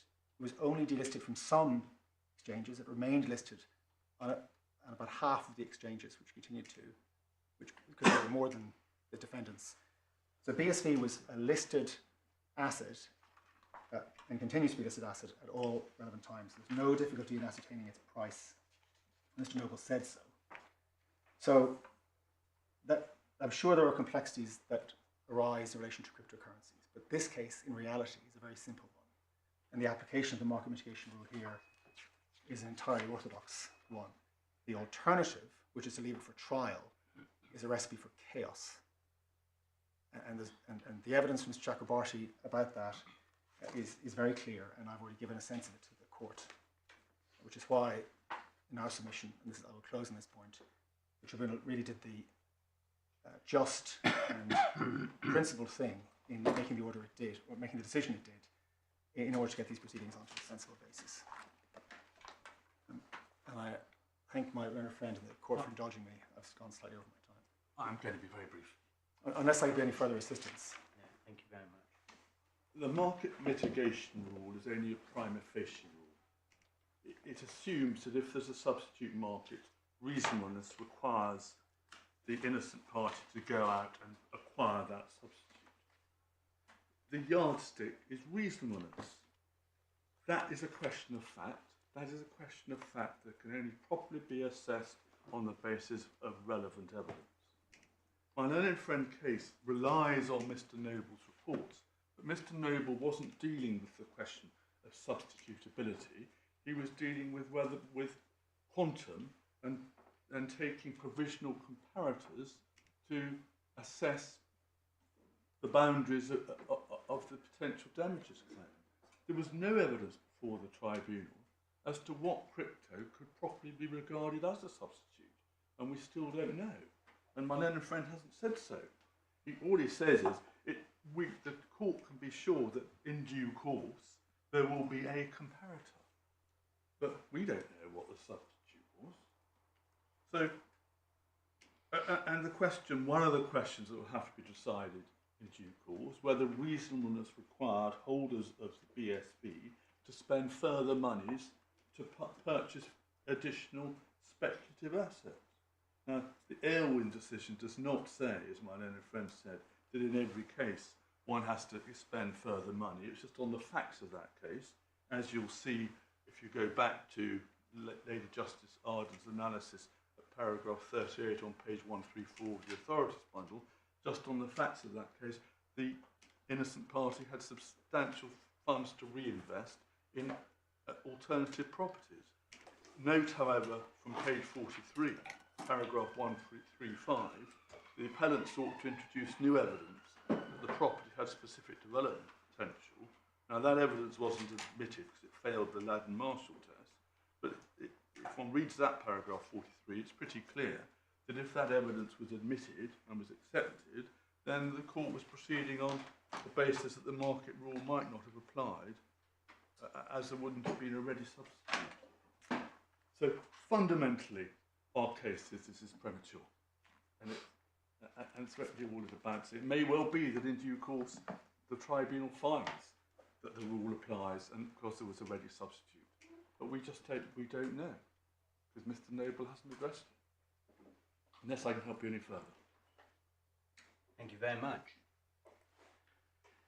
Very good. Well, thank you to all of you. We'll take time to consider our judgments and hand them down in due course. When we do, can you provide us with typographical but not other corrections? And can you use the judgment only in draft for the purpose of agreeing costs and the appropriate order? We will be making an order and you will agree it. And we may be saying something about the desirability of orders being made in the Competition Appeal Tribunal. But otherwise, thank you very much for an interesting argument. Otherwise, table